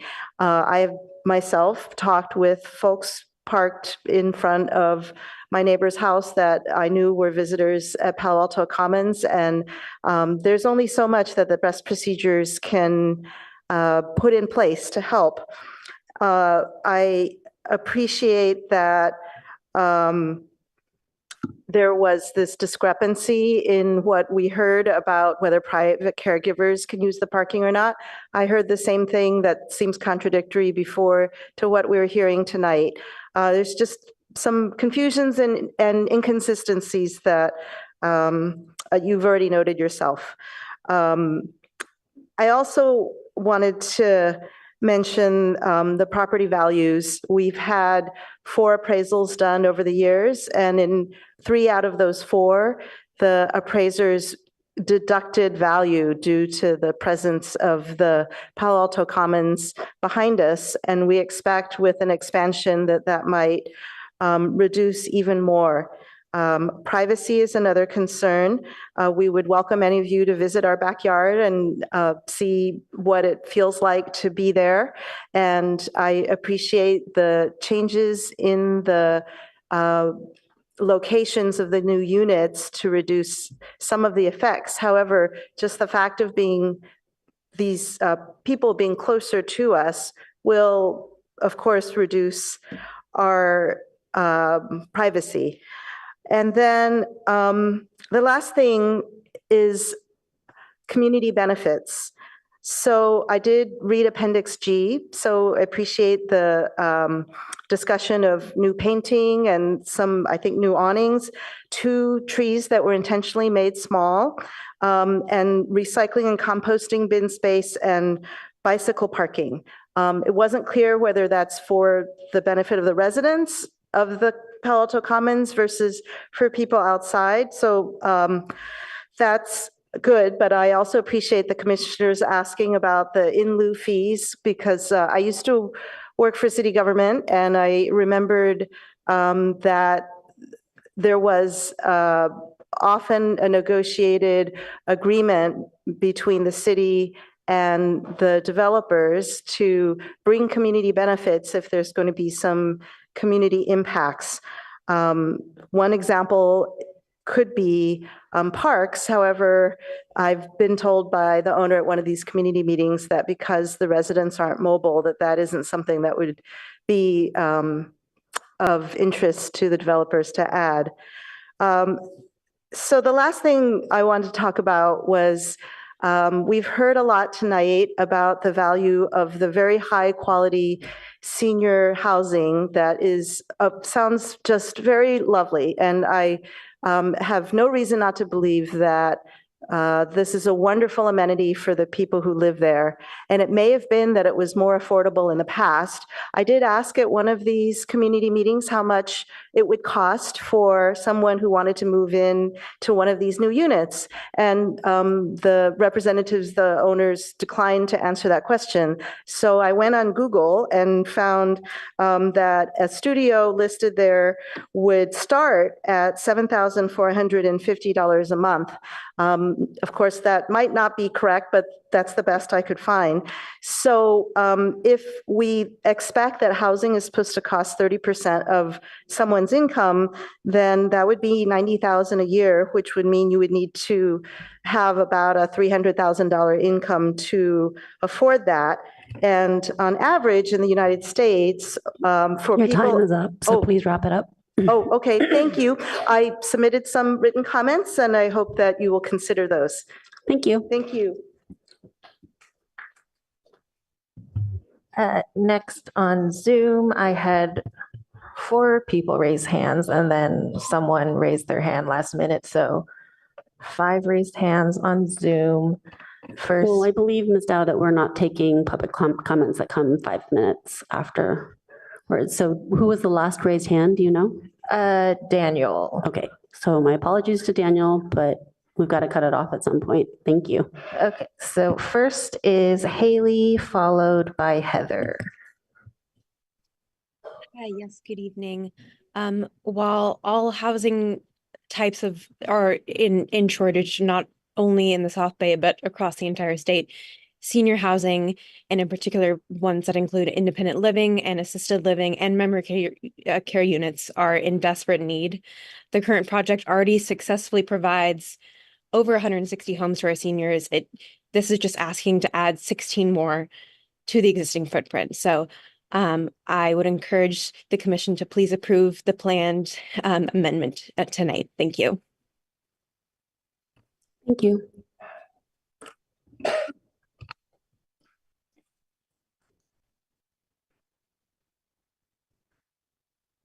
Next is Heather, followed by Jayashri. Hi, good evening, commissioners. So my name is Heather, and I'm a representative of Wilkie Way. I'm here to express my oppositions regarding the proposed expansion of Palo Alto Commons, which I believe violates zoning codes and will negatively impact our community. So firstly, the claim that Palo Alto Commons is a corner lot is incorrect. According to the definition, a corner lot must have an intersection angle of 135 degrees or less, formed by 2 intersecting streets. The Commons lot does not meet this requirement and should be considered a through lot. This misclassification has significant implications for zoning regulations and compliance. Secondly, the proposed addition of the 2- and 3-story buildings negatively impact our quality of life. As a resident of Wilkie Way, this expansion would completely block our skyline, depriving us of sunlight and the open view we currently enjoy from our backyards. This increased building height and density will create a sense of overcrowding and reduce our privacy. Furthermore, Palo Alto Commons is already densely developed, and the new proposal exacerbates this issue. The current floor area ratio, or FAR calculations, are misleading, combining residential and non-residential ratios to justify the FAR of 0.9 to 1. The proposed FAR of 1.25 to 1 far exceeds the allowable limit, reflecting an overdevelopment that our neighborhood cannot sustain. Additionally, Wilkie Way is a dedicated bike path, crucial for the safety of many residents, including students commuting from Fletcher and Gunn high schools. The narrowness of the street, combined with the increased traffic and parking overflow from Commons employees, creates significant safety hazards and congestion. The parking study did not accurately reflect the real situation, as it failed to account for the shift changes in neighborhood street parking. So in conclusion, the proposed expansion of Palo Alto Commons disregards current zoning ordinances and negatively impacts the residents. I respectfully request that the commission enforce the current zoning laws and protect the rights and quality of life for all residents. Thank you. Thank you. Next is Jayashri, followed by our last speaker, Natasha. Hi, my name is Jayashri Devekar. I live on 4054 Wilkie Way.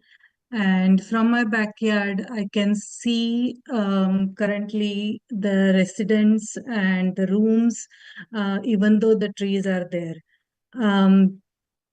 During the daylight also and at night also, because the lights are already lit in the rooms, you can see from them in my backyard, and I can see their rooms. I can see the beds. So the trees, whatever right now are there, that definitely are not sufficient. So if they are increasing again the property and adding the units, obviously there is no less, there will be obviously less room again for the trees. And if the trees are coming very close to my property, and as my son mentioned, the roots, again, that will be another problem.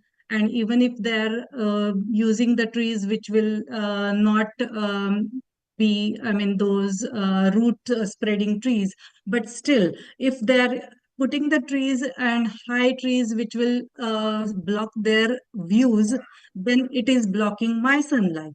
So either way, that proposal, what about the trees and the blocking, is not going to work, at least for my property, definitely. And rest of the technicalities people have already mentioned. I'm not going to repeat it. I definitely respect the senior facility and the sentiments and the need for the community, but that shouldn't be on behalf of my property value. And definitely, when we bought the property, yes, we knew that Palo Alto Commons was there, but every decade they're adding the units, adding the floors. That I didn't sign it for when I bought the property. So my property value is definitely decreasing because of this. So I definitely, for the daylight savings, the light, the parking, property value, all these reasons, I definitely would not encourage Palo Alto Commons to add on more units for that reason. Definitely. I mean, that is not what I really, when I bought the property for. Technicalities, they will come up with different technicalities and try to find a solution regarding the angles and this and that and parking. But at the end of the day, for the property value for me, it is decreasing. And that is definitely a big issue for me right now. Another thing which I would like to see what they're going to do regarding the caregivers. So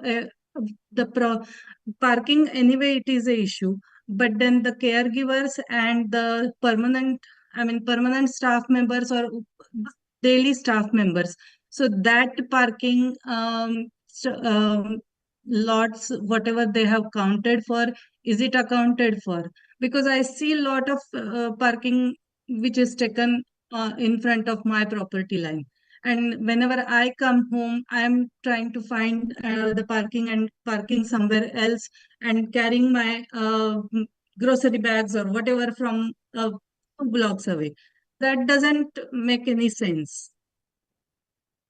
So quite a bit of, I mean, even though I would like to encourage the increase in the senior living, I still oppose for this plan for sure.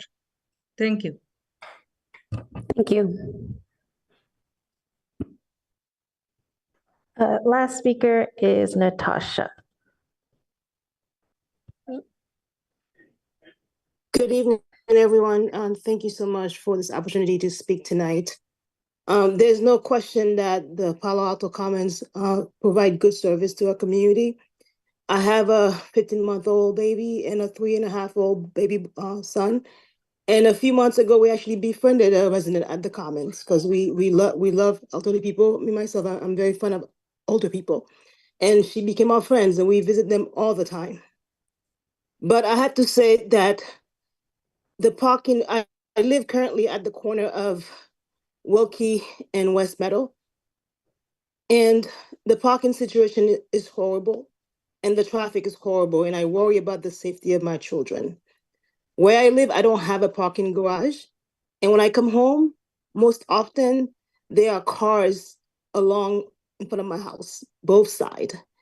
And I know people who work at Goodwill and my front of my house is their permanent parking. And I've met many people from the Commons who work at the Commons who I just chat with them and ask them why do they park in front of my house, and they told me that they don't have enough space to park over there. And then the other day I noted when I went to visit my friend at the Commons is that on the 3rd floor, I was surprised how much I can see of the people who live on Wilkie.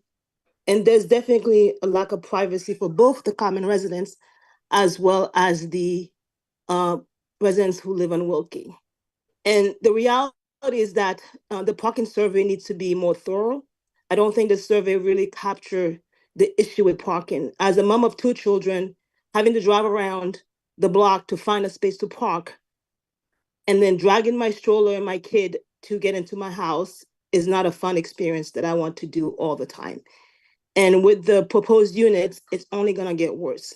So I would really highly encourage the comments to really do a thorough survey of the parking issues to really ensure that the staff will park appropriately where they need to park and decrease this burden to myself. Thank you very much. Thank you. So that ends our public comments. It is it is currently 8:03, and we're going to take a 7-minute break before we return to back to the commission.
Okay, are we all back?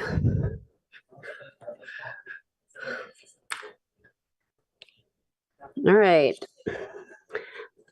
So now I believe that the applicant can take a few minutes to, let me see how many minutes. How many minutes is the applicant allowed to have, Ms. French? Can't find it. The applicant has 3 minutes for rebuttal if they would like to address anything that came up.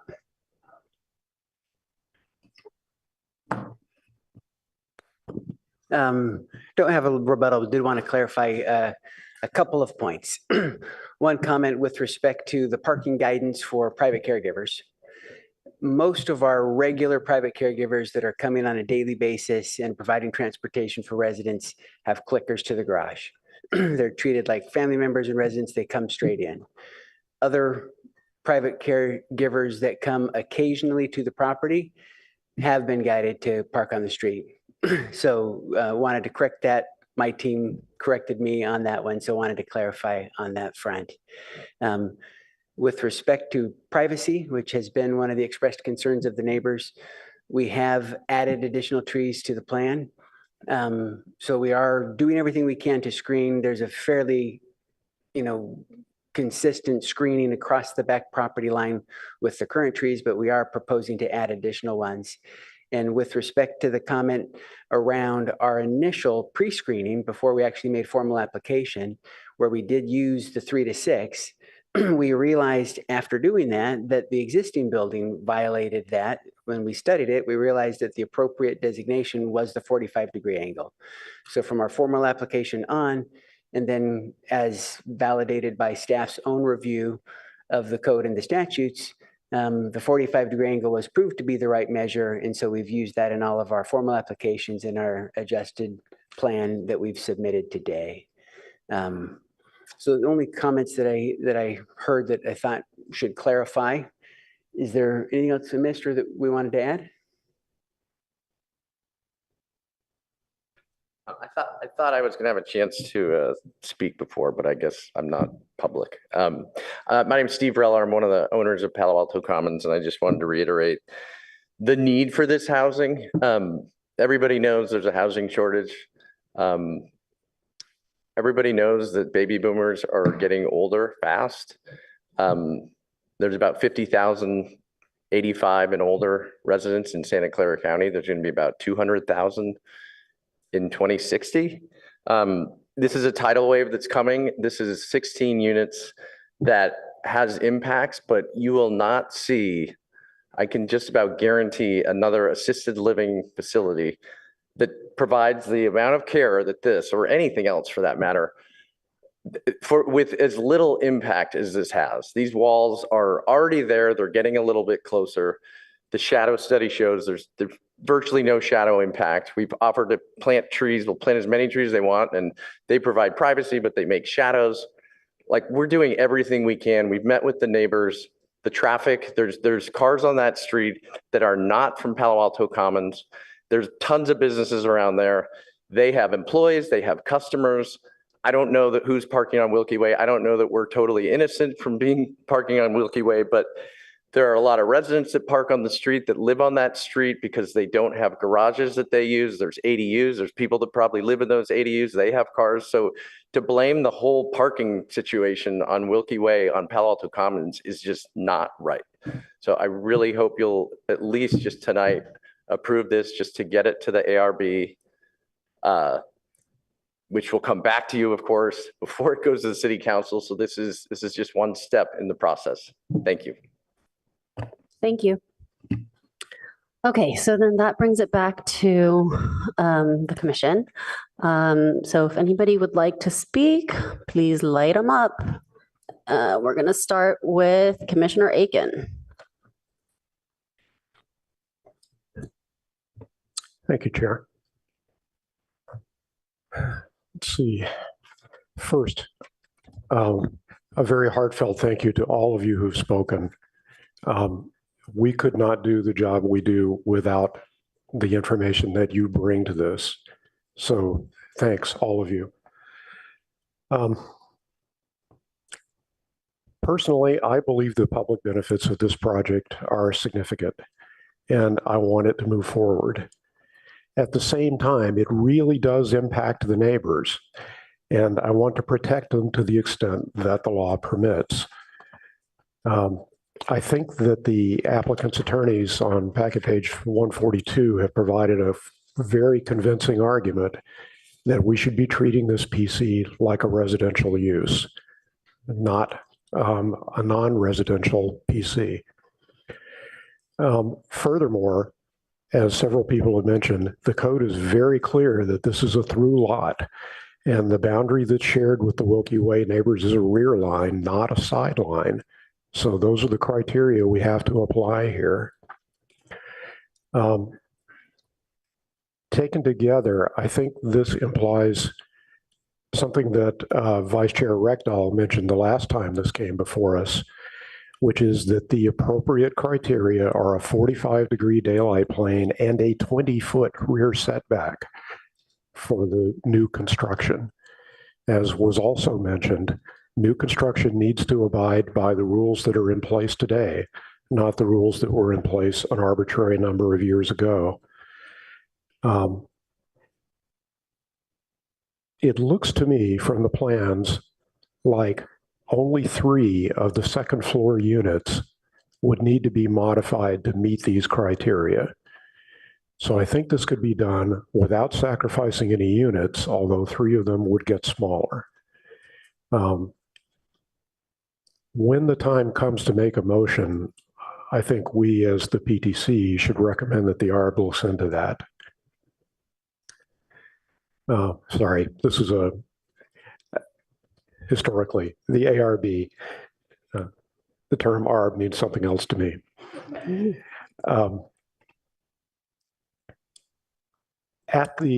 One other thing that came up was privacy many times. At the previous review here, I asked about privacy screens and privacy glazing for windows in the commons that face the Wilkie Way neighbors.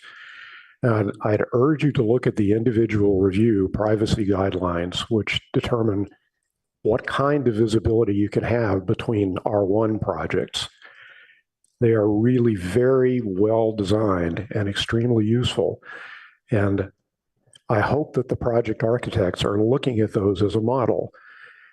You're going to find that the plannings are not going to be adequate for everyone in every place, but privacy glazing and screening works no matter what the plannings are. So please look into that, and that may be another thing I would suggest the ARB look into. We still do not have a convincing parking solution.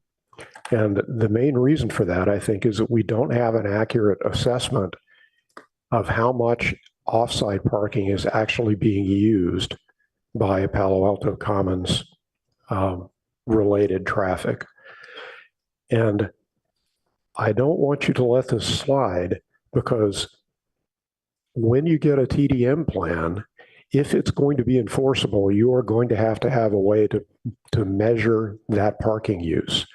You need it now to convince us all that you have enough parking as it is, but you will have to repeat that process every year or every 2 years to validate the progress on the TDM plan. So you need to find a way to do that. And as someone else also mentioned, maybe it was Lily, there are other ways. There are a number of ways to do this, but look into it seriously, please. Finally, we haven't talked much about the noise study, and I think that's appropriate. I think the methodology and the conclusions from that study are quite satisfactory. I don't believe there is going to be a noticeable change in noise as a result of the project. Even during the summer, when the HVAC is running heavily, the condenser units are not in direct line of sight and have a substantial distance from Wilkie Way. So I don't think you'll be able to hear a difference there. That's everything I had on my first round list. Thank you. Great. Commissioner Templeton. Thank you. I echo the sentiments shared by Commissioner Aiken earlier that it was wonderful to hear many comments from both sides of this discussion. And thank you for coming out here to our Ventura friends and to our Palo Alto Commons friends. It was a lot more balanced discussion tonight. We were able to hear different views and perspectives, and I appreciate you sharing them all. I also agree with what I'll start with the privacy conversation that Commissioner Aiken mentioned. It is an issue. It is an issue. And you'll need to deal with it to have a good, strong relationship with your neighbors, right? This is the discussion we're having tonight. How do the people who live next door to this project come to feel comfortable with the changes you're proposing that you are advocating strongly for are extremely beneficial to the community? I happen to agree with that. I think they will be beneficial to the community, but I don't want them to be detrimental to your neighbors, right? So it's wonderful to hear how much progress you have made. And I heard about the concessions that you made during your presentation, and I want our Ventura friends to recognize, our Wilkie friends, I guess, to acknowledge that as well. You have received a lot of acknowledgement from your conversations before. And I recognize that you're not fully satisfied. There are still some things you need to hear, but you've started the discussion, you've built a relationship, and we're going to see tonight how maybe that helps everybody move forward. Regarding the noise, I'm sorry, Mr. Aditya, I don't remember your last name, but that our public commenter brought up about the noise of construction. I'm slightly less sympathetic on this only because my neighbor across the street is completely torn down and rebuilt their house. And we're looking at exactly the same thing. My husband and I work from home. I'm there all the time. My window, if I open it to let fresh air in, all I hear is noise from the construction. I totally sympathize with you. And if you want to reach out after, we can talk about strategies. I have a few. But sometimes, the reality is that many of the homes that were built many decades ago need to be rebuilt, or if someone else is rebuilding theirs next to ours and we haven't retrofitted for all the noise and insulation and other kinds of things, then we're kind of having to deal with that. And it's part of being part of this community is eventually, the whole stock of housing will be renovated sometime in the next 50 to 100 years, right? That's just the way it is. So I say that's going to be a hard one. I don't know that they can compress their timeline. I'm a project manager. I know it's hard to compress timelines, especially around construction. So that said, it is a good point. And if you're working with the neighbors, that's probably something else to think about, right? At least these are kinds of compromises and discussions that you can have to make it work. So in any case, what hit me hardest today was that we've got needs that are mismatched, right? So our Wilkie friends are having needs that are financial and enjoyment and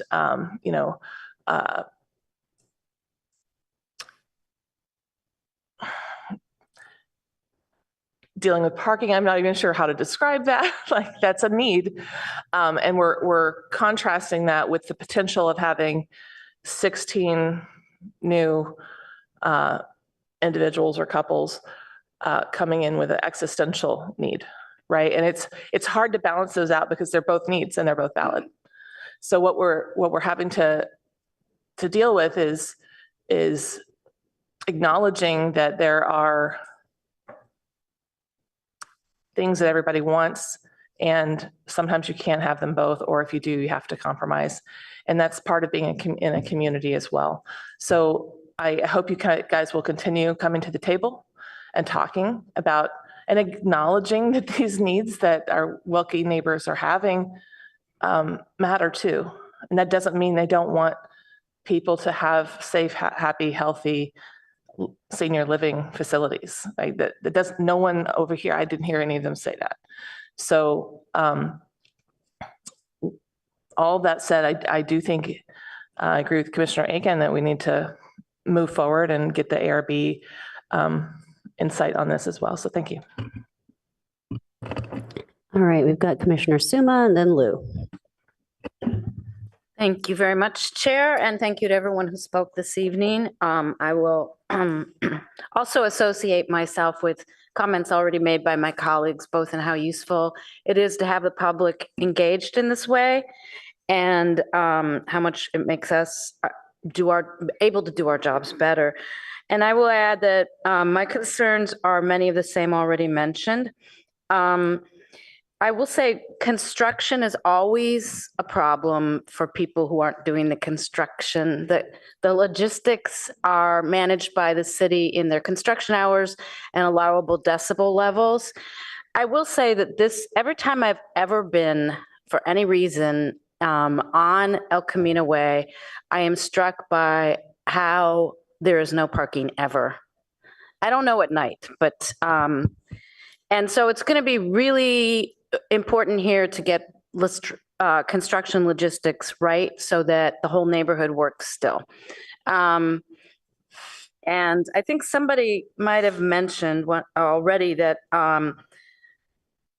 it's likely that no one will be able to rely on parking on El Camino itself in the future if in fact the city agrees to get rid of the parking on El Camino across the city and put in a shared bus and bike lane. And I also note that the El Camino parking there is always taken. It's hard to go to the restaurants there and stuff. So I think that's really important. And I think I was very surprised that at the brevity, to be nice, of the parking study. I think it was sadly inadequate and a mistake to come. I also wondered about the shifts, and I think it's important to recognize this is a 24/7 business, and when the shift breaks happen and how that related to the time that the 9 to 11 hours when it was taken, and that may not be the time when most visitors come anyway. I don't know when any of that, and I don't see a breakdown of I would like to see a breakdown of the parking behind the gate, in front of the gate. I think it's broken down for how many visitor spots. It's really easy to see. I also, let's see, I think Commissioner Aiken's recommendation to look into privacy screens and glazing is a very good one. A lot of trees are deciduous. They take a long time to grow, and they do have the effect of providing shade where one once was able to grow, say, a vegetable garden or something. I also, the letter from the applicant, attachment G, that lays out what they think the benefits are. I don't think well, I'm just trying to find it. It says something about, oh, here it is. Lastly, with proposed project, the last paragraph, we'll be able to add both short-term and long-term bike parking is inconsistent with the zoning comparison supplied on page 113, which says the existing PC has no bicycle parking and there will be no change in what's being proposed. So that should be reconciled. And most importantly, I mean, this is a PC, so we can break the rules if we want to, but I don't think we should be relying on development standards and requirements in our municipal code from the past. I've never seen that done before. When you build new on a property or deconstruct and rebuild, it's always the current municipal code that is legally binding, not the one it might have been built under. I mean, I can give a ridiculous example of that, but I think that's a general principle. I've never heard of it done any other way. So those are my primary concerns. And I want to say that I don't think there's a person in this room or that does not appreciate the value of this use. And it's been in this location a long time, but the idea is how will you be most successful if you want to grow? So that's what we're looking at. And that's it for now. Commissioner Liu? Thank you. I really appreciate the conversation from both sides. I realize this level of research and digging is not easy also on both sides. I just wanted to start with a brief round of questions. Can staff and/or council comment on the applicant's letter for the 45-degree setback, and also specifically address some of the residents' comments, Wilkie residents' comments about, for example, what the updated PC 116 says, or the PC amendment process in general?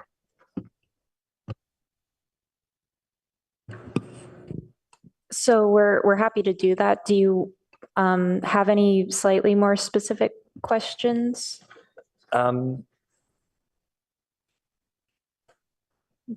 Does this ordinance PC 5116 and the development standards here that reference the complying with the standards in the PC zone, chapter 18.38, hold weight here? Or how does that overlap with the PC referenced in the applicant's letter as well? So PC 5116 is the PC that was established when the Avant was built. So it primarily regulates that building. The section on the paper that was circled by the neighbor states that the development standards shall comply with the standards prescribed for the PC zone district. That's true for all PCs. When a PC is established, those development standards being whatever the plan proposed with regards to setbacks, daylight plane height, et cetera, floor area, become the development standards for the code. So when we're looking at, well, what does the code require for this property? It is what the PC allowed is the zoning code. Staff has, our practice is to provide what like underlying and adjacent zoning codes are as a frame of reference. But when it comes to what the requirements are, it's what is in the current PC. Can you also comment on the PC amendment process? Would we be creating a brand new PC? And yeah, how does amending work? The process is the same as a new PC with regards to the number of meetings that I had shown in my presentation. The new PC ordinance would be expected to reference both currently established PCs. Thank you. I just wanted to get some of the public comments clarified. I'll hold comments for the next round. All right, Commissioner Heckman. Thank you. I'll start with a question and then go to comments. The question is, if I'm interested in the daylight plane discussion that is really coloring a lot of the communications we've had and some of our comments up here. And I'm trying to get this clear in my head. If the Palo Alto Commons were an apartment building, say, would its daylight plane be the 3 to 6, the 45 degree, or something different? 45. So in this case, the daylight plane per the 1838 regulations, which is, I believe, what you're referring to, it's actually based on what the adjacent use is, not what the proposed use is. And so regardless of the proposed use of the building, 1838 states what the daylight plane is, either if it's based on a low density residential district, then the daylight plane and setbacks can be defined to match the low density residential zoning district development standards. So is that the 45, or is that the 45 degree daylight plane? It can be because, again, if it's a rear or a side would matter in that case. I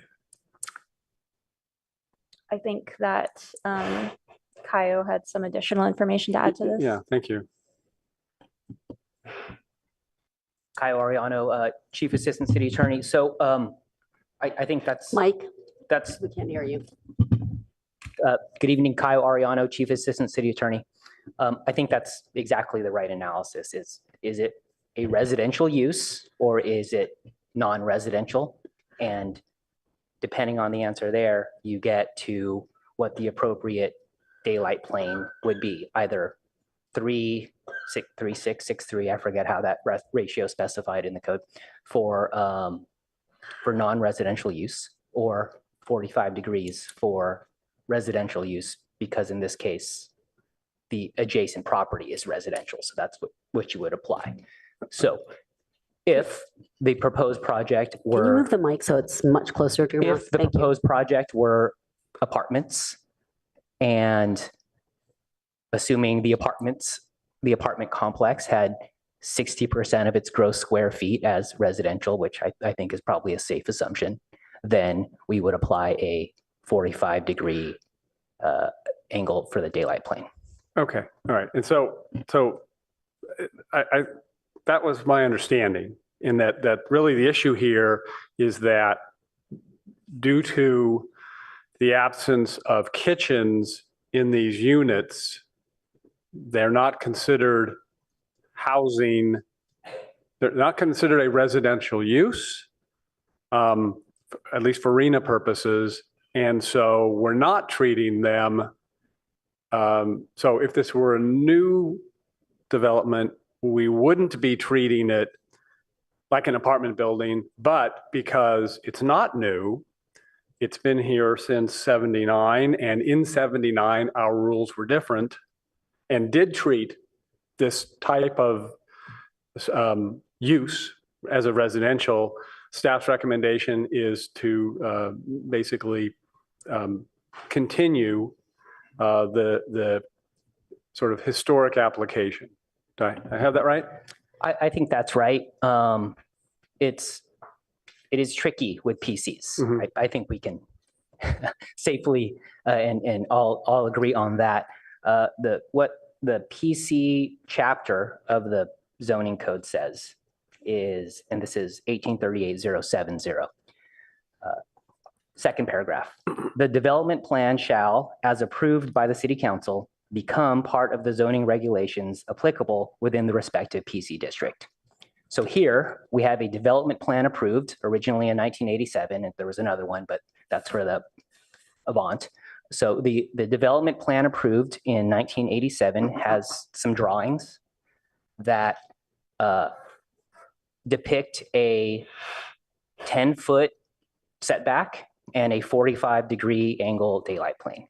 So if you were to apply that development plan as adopted and approved in 1987 as the zoning regulations applicable to this district, you get to that conclusion.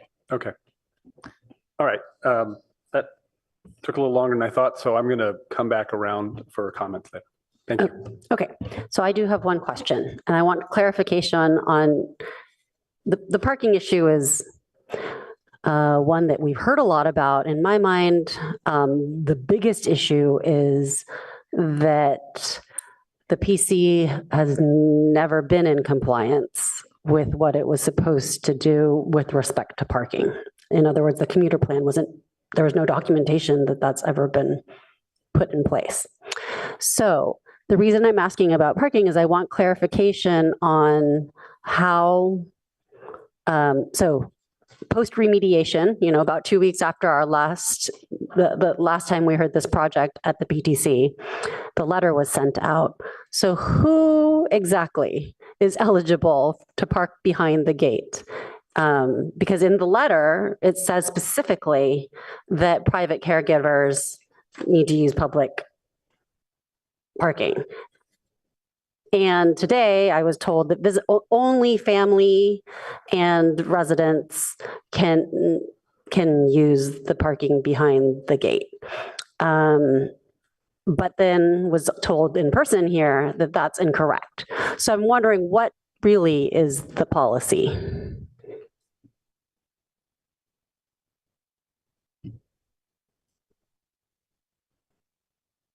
The policy is family, residents, come behind the gate, employees, come behind the gate. The letter that we specified did go out and was saying private caregivers that are occasional, they park on the street. A number of our private caregivers that come on a daily basis basically have family access because they've been given the family clicker and they're Okay, using the what garage. about visitors? Visitors can access the garage. Visitors can access the garage. Okay, Yeah. that's helpful because I do think that's how I visited the Commons, is as a visitor. Yeah. And okay, so that's my question. Thank you. You can. I would like to align my comments with those of Commissioner Aiken. I also thank everybody for coming tonight and giving us your time. And my hat's off to all the research that's been done by the private residents, because I know how difficult it is to familiarize oneself with our code. So nothing that I say is meant to diminish the value of the service and the quality of the service provided at the Avant and Palo Alto Commons.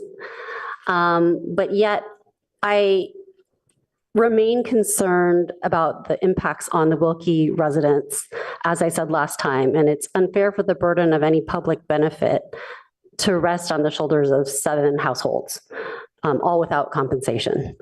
So the two largest issues I see are the size and the proximity of the large structure right behind their residences, and then the parking situation. Regarding the size and proximity of the structure, I think it's more than just a daylight plane issue. There's also just a mass and bulk issue. If you go to I didn't go into anybody's backyard, but you can tell from their front yard that there's this hulking structure, and it's very close. It's very close because I think this was actually an error many years ago, but we're using a residential daylight plane of 45 degrees, but a 10-foot setback. Normally, if it would be a 20-foot setback for a rear setback. And so part of the issue is because the building is so close to the rear side of the Wilkie neighbors. So I think the compromise, as outlined kind of by law, this is not a residential development. So then the PC code would say that the 3.6 daylight plane applies. However, I think that we all here in Palo Alto think of the people who live at the Commons as residents. They're not temporarily there.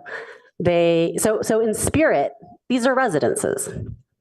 In which case, it would be the 45-degree daylight plane, but a 20-foot setback. Now, their building already goes to 10 feet within the rear. So there's nothing we can do about that. I think we should grandfather that in. But I think that all the new construction should be stepped back to at least 20 feet. And as Commissioner Aiken said, I think that only affects 3, maybe 4 units. And that way we have the added benefit of 16 units of new housing for senior residents. And this would be, our Wilkie neighbors would be treated in a way such that they are getting what they would get if somebody were to build an apartment complex there. And so that is the way I would try and kind of balance the very real concern of our Wilkie friends, as well as the public benefit of these, of having, this great service and what is a great need. Our PC code says very clearly, so we were told, at least in the past, that if anything is changed with respect to a PC, the process that that the PC has to go through to get anything changed is essentially the same as creating a new PC. And and that was also what Ms. Callis just said. As with the PC, we don't have to adhere to any rules other than the rules for establishing a PC. And the PC code very clearly says that there are special requirements for any site that abuts an R1 zone. Well, a low density, yeah, RE, R1, R2, RMD. And that those sites sharing any lot line where the use is at least 60% residential, and I'm willing to say, okay, even though this is technically not residential, in spirit, it's residential. But then in that case, the interior yard shall be at least as restrictive as the interior yard requirements of the most restrictive residential district abutting each such side or rear sight line. And so that's why I think it should be the residential 20 and 45. So that's what I'll say about that. In my second round, I'll talk about parking, what I hope to see the next time this project comes back, assuming that we move it on tonight. Commissioner Templeton. Thank you. And thank you for bringing up the setback conversation again. I have been kind of chewing on it since Commissioner Aiken brought it up, and hearing your thoughts as well is very helpful. What I'm stuck on is, would it make a difference to the Wilkie residents? I understand we're technically addressing, something in the code, but what material difference does it make? And I'm not sure that technical compliance is going to satisfy the important needs that they've brought up. So I just want to throw that out there and make sure that if we do make a requirement of the commons, that it be meaningful. And I'm not sure yet, like we can talk about it more.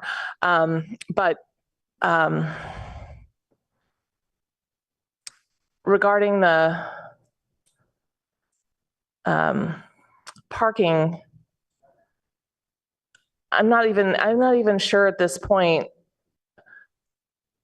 that having the commons tell their staff again to stop being naughty and parking in the wrong place is going to be any more effective than the last how many ever years they've tried that. And I wonder if it's not agendized. So if we can't include something about a parking program in our motion, and that's a question for you, Mr. Lawyer, then, can we maybe just verbally say that's an option available to you as a neighborhood community group that may want to seek a program for your community? Like if we want to look at what's the most effective thing we can do, and I think Commissioner Aiken brought this up as well, like maybe it's encourage you loosely to organize and come to council with a request for a parking program for your neighborhood.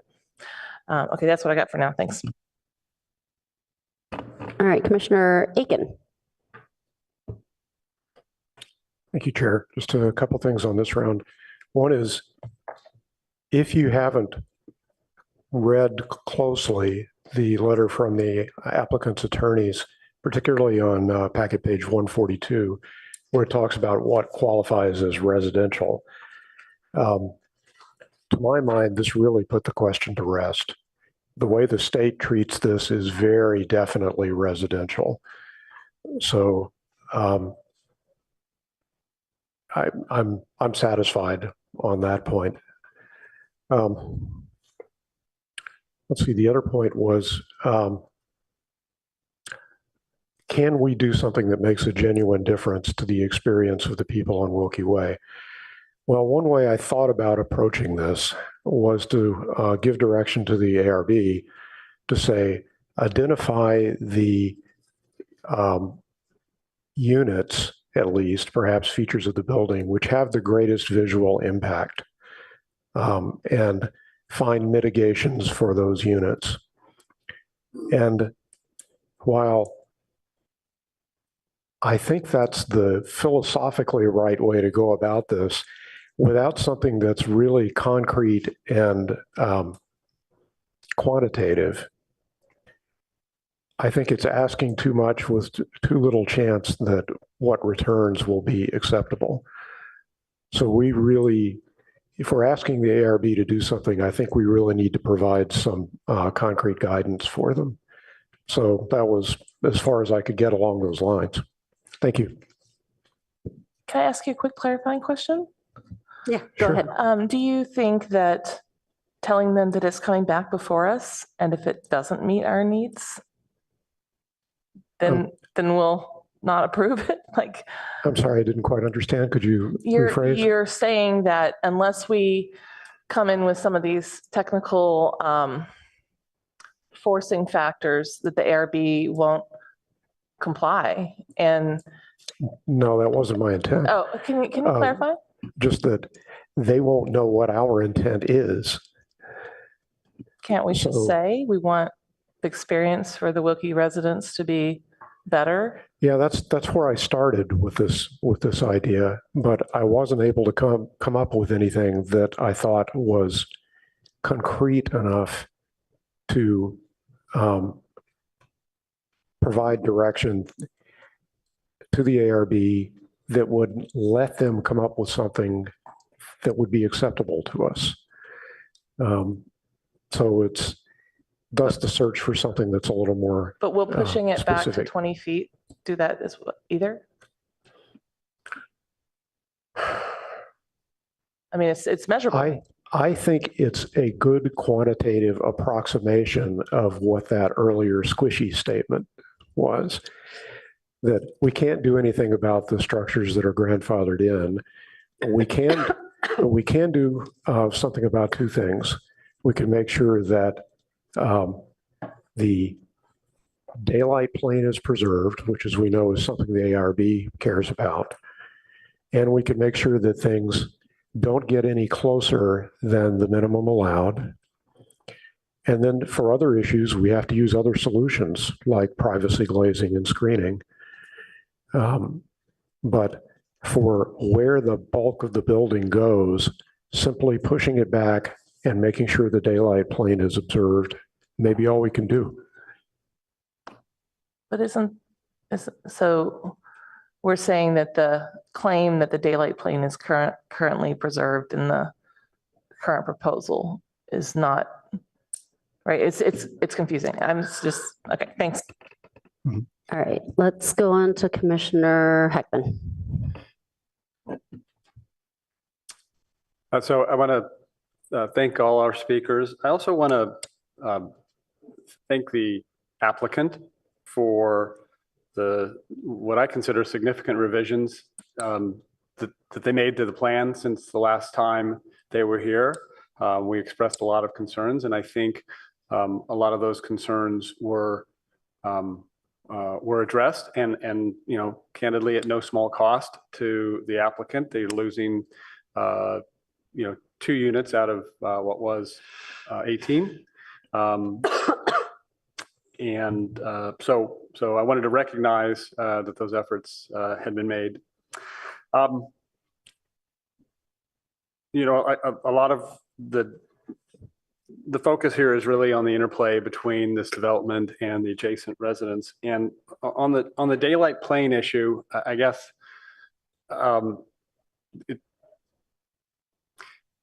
when I deal with a law that doesn't make common sense, then it makes me want to fix the law so it does make common sense. And when I look at this use, it's a residential use, right? Every use in a city has to fall into some use bucket, right? And this particular one, it's not open space, it's not agricultural, it's not office, it's not retail, and it's not commercial any more than an apartment building where they charge rent is commercial. It's residential. The people live there, right? I was thinking about college dorms, right? Probably everybody in this room maybe went to college, and many of you lived in dorms, and none of you had kitchens in your dorms, but you lived in those dorm rooms. You were a resident of that dormitory. And these are residents. They're not customers, they're not clients, they're residents. And so this is a residential use. And if it doesn't qualify for RENA, fine. It doesn't make it a non-residential use. And if we need to look at our code in the next zoning update to maybe fix that, then I think that's something that staff should consider. But I think that its nature is residential, and so that 45-degree daylight plane should be applicable. And so I support the 45 for that reason, as well as staff's analysis of sort of the continuity of the thinking at the time this project was originally approved. And the staff has pointed out, whether we use the 45 or we use the 3 to 6, but grant exceptions, which you're allowed to do in a PC because you make the rules, you get to the same point. And so in one sense, I think it's an academic discussion. I think it's 45, and I think that, you know, we've seen that they have pulled everything back to meet the 45, and I'm satisfied with that. In terms of pulling back farther to the 20 feet for the new construction, I think it's always dangerous to design projects from the dais, particularly when the people doing the designing are not architects. So I think that that's an appropriate comment to forward to the ARB, where they do have a bunch of architects. But I think that's about as far as we should take it, because I don't know how many units are actually affected, how functional they'll be if those 3 or 4 are reduced, and whether it will have any appreciable impact on the neighbors closest to them. So, but I do think it's an appropriate thing to have the ARB look at. Similarly with the privacy, I thought Commissioner Aiken's point about window treatment is definitely something that is in the ARB's purview, and we should let them know that this is something that can soften the impact of eyes upon you. And so they should definitely look at that when they look at this project. Let's see, public benefit, to me, I just think it's clearly a public benefit to provide senior housing. And there really, sometimes people struggle with this because we're not balancing the benefit to our whole community with perceived detriment, to private detriment. And you know, I appreciate the comments that we're getting from the neighbors, but about the impact that they fear will happen when this large building next to them becomes somewhat larger. And one of our commenters was starting to talk about change is hard, and I think that's right. You know, where I live, I have single family homes on both sides of me and behind me. But because I do what I do for a living, when I moved in, what I did was imagine what's the biggest, bulkiest thing that could be built on all 3 of those. And that's really what I can expect. And to the extent it doesn't happen for some period of time, you know, I get to enjoy more privacy than I have a right to expect. And of course, once I bought that house, now people can build a 16-foot ADU within 4 feet of my property line. And so I have even less expectation. And so while I appreciate the feeling, I think what we have to recognize is that people can build within the envelopes that the the city provides in the code, and that's really what you should expect rather than things to stay they are. But having said that, I think the PTC is working to try to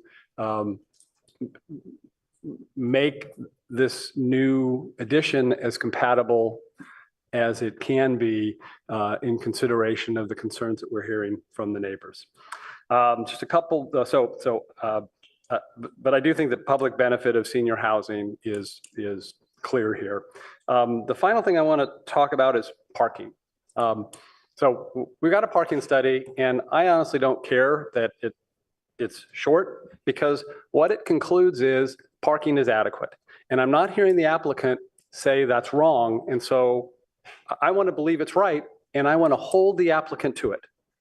I want to hold the applicant to the 55 parking spaces on this site will provide the parking needed for this use, other than a special event where there will be shuttles. And to do that, we need a strong TDM.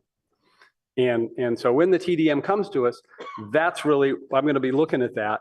I think that there should be clear guidance as to what the expectations are. I think that there should be perhaps a one-year review of the satisfaction of those conditions. And in every TDM, there are sort of a series of graduated steps. You got to, you try the first two steps initially. If that doesn't work, you go to step 3. That doesn't work, you go to step 4. I think we need steps in the TDM that include removing or relocating that gate. Right? Now, I haven't been inside that garage, so I don't know how much trouble that would be. I understand there's a reason to have it, and some security and privacy issues, or not privacy, but security issues. And so you never get to step 4 in removing or relocating the gate if you can handle your parking issue with the first 3 steps, whatever those are. And so it's really going to be on the applicant to do it. But when this comes back, I'm going to really want to see the TDM focus on parking, so that because that is totally controllable, and that is not an impact of this project that there's any reason the neighbors need to experience. It's just not. So those are my comments. I was just curious procedurally, are we just providing feedback, or are we making a motion to send this to the ARB? Okay, motion. All right, thank you. I have Commissioner Suma and then Lou again. Thank you. So I think what's tricky about this facility is some people live the rest of their lives there, and other people come for rehab and don't live there. And in this case, it's different than an apartment or a senior, regular senior facility, because it provides all the services as part of the rent that people need to live there. And so if there's not a legal, if it's not supported by the state law for us to consider it a commercial use, then we should look into that. But I think it's pretty tricky, because I think it's pretty mixed. And then I think the 20-foot points that were made were very good points, and I agree with them. And there's an interior courtyard sort of area, and I've never been inside the Palo Alto Commons, but I know someone who's there right now rehabbing, but has no expectation of being there for much longer. So it's kind of an in-between, or perhaps both situations. But I think the fact that when you move into an apartment building, you pay for the rent and you pay for a parking spot maybe, and but you don't pay to have medical care provided by the person you're paying rent to.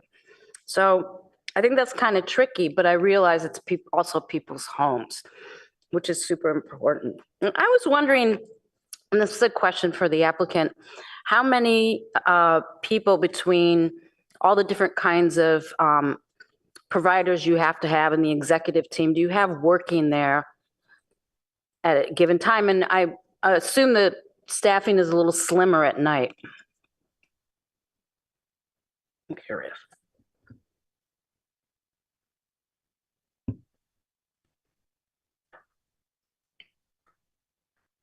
And if that was provided, I'm sorry to ask again, but I don't remember that, ever hearing that.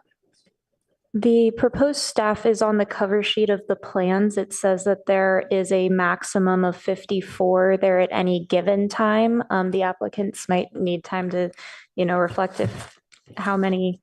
And then additionally, 2 additional would be added as a result of this project. So I'm sorry I missed that, but our packets, these were so small, you can't read them with reading glasses even. You have to take a magnifying glass, which is pretty hard. So 54, I still can't read it without a magnifying glass. So 54 is the maximum number that you have there. And that includes nurses and custodians, everybody. So that's fine. And you have 55 spots. How could that ever accommodate visitors and the maximum number of employees at the same time, plus the private caregivers? Yeah. A significant number of our employees don't drive to work. They ride share, they use public transportation, they get dropped off. So in our analysis, we've identified how many, kind of the percentage of our staff that is parking in the garage. The only ones that really park there is our night shift, but then we only have about 10 employees, in the building overnight. Let me grab and I'll give you kind of how that calculation. Thank you.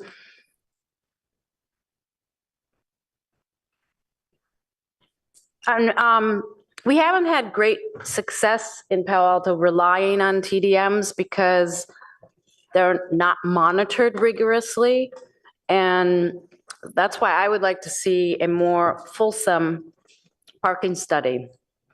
And I know it's harder to do to figure out who's parking on public streets, but I know I parked on Wilkie Way when I went to look at Palo Alto Commons for my site visit because there was no other place to park anywhere. Sorry, Yeah. but I had to. So our analysis identifies that 40% of our employees are typically driving to work. So with a on-site staff of 54, it's commuting by car 22, and that's with the additional 2 workers that would be required with the expansion of the building. Sorry, So that 22 of the parking spaces would be used by employees kind of during peak shift hours. Okay, that's helpful. Yeah. And is that self-reported from your employees that they get there other than by single vehicle trips, or do you have a way of verifying it? It is our analysis of it. Lili's our executive director. Yeah, we did a survey with our staff members to get to know how their transportation way come to work. So that's the number we come from. Okay, thank you for answering those questions. That's it for now. Commissioner Liu? Thank you. So I see a great need for assisted memory care, and I want to make this work, but I also want to make sure the Wilkie residents have a good quality of life. So we need to follow our rules. We also need to get this through City Council. Just some preliminary framing. I do think this should be treated as residential. I understand we have some discretion here, and like Commissioner Heckman was mentioning, common sense dictates this is really where people live. And I think like Commissioner Aiken referenced too, the applicant's letter is reasonably clear about the ambiguities in Palo Alto code and also state definitions. And I think it is extremely reasonable to treat it as residential. I also found the reference to 1838.70 that you shared earlier was really helpful. That helps clarify the city's rationale for why the previous PC holds, or PC development standards hold here. So looping back a bit, I think we need to make this something that council can ultimately accept too. And I think a lot of the important potential compromises about residential parking programs will really need to happen at a council level. So I wanted to flag a few points for the applicant's consideration as we before we see this again. So multiple fellow commenters referenced the timing of the parking study. I think getting a comprehensive parking study that covers peak traffic times, such as weekend afternoons, makes a lot of sense. I think that's data that both PTC and council will need, especially if there's some kind of compromise to be brokered around a residential parking permit system. I also agree with Commissioner Aiken and Heckman about letting the ARB consider some of the details about setbacks, window placements or treatments, and the effectiveness of planting or the location and height and other details of planting. I think the applicants should go into that ready to compromise based on my expectations of the ARB. So yeah, I hope we can see this again with a bunch of these critical points clarified. And yeah, I hope we can get something significant. I hope we can get a significant number of units added here. Okay, I'll do my second round, and then hopefully we'll be ready for a motion. So regarding parking, I have to say, so thank you to the applicant for trying to put these signs up and removing the employee-only parking signs that were on the exterior of the gate. I would say that the initial sign upon entry into the parking spaces, the group of 7 that are right in the entryway, that is too small. It was dwarfed by every other sign there. I had to go around twice before I saw it because I said, well, they wouldn't put that in the presentation if it wasn't there. As an example, it is 1/4 the size of the really big, colorful sign that says this space reserved for future residents. And it was dwarfed by a sandwich board about an event, and there are a number of other things there. So that's something that's easily solvable. I was really disappointed when I called that line and was told, sorry, you get to park at Goodwill or in public parking, because I thought that was exactly what we were trying to avoid. And so my concern here, and we've seen this come before the PTC many other times, is it doesn't make sense to me to reward noncompliance with more units. So I really hope that between now and the next time we see this, that we can see a robust study that shows that there is compliance. I counted, at least 10 spaces behind the gate and none anywhere else, like the next 2 blocks. So there clearly is a challenge there with, again, it may not all be Palo Alto Commons, but in combination with the response I got when I called the helpline, clearly things aren't being done the way they should be right now. All right. I would like to look at A5.7. I don't know if you can pull that up for us, Ms. Callis.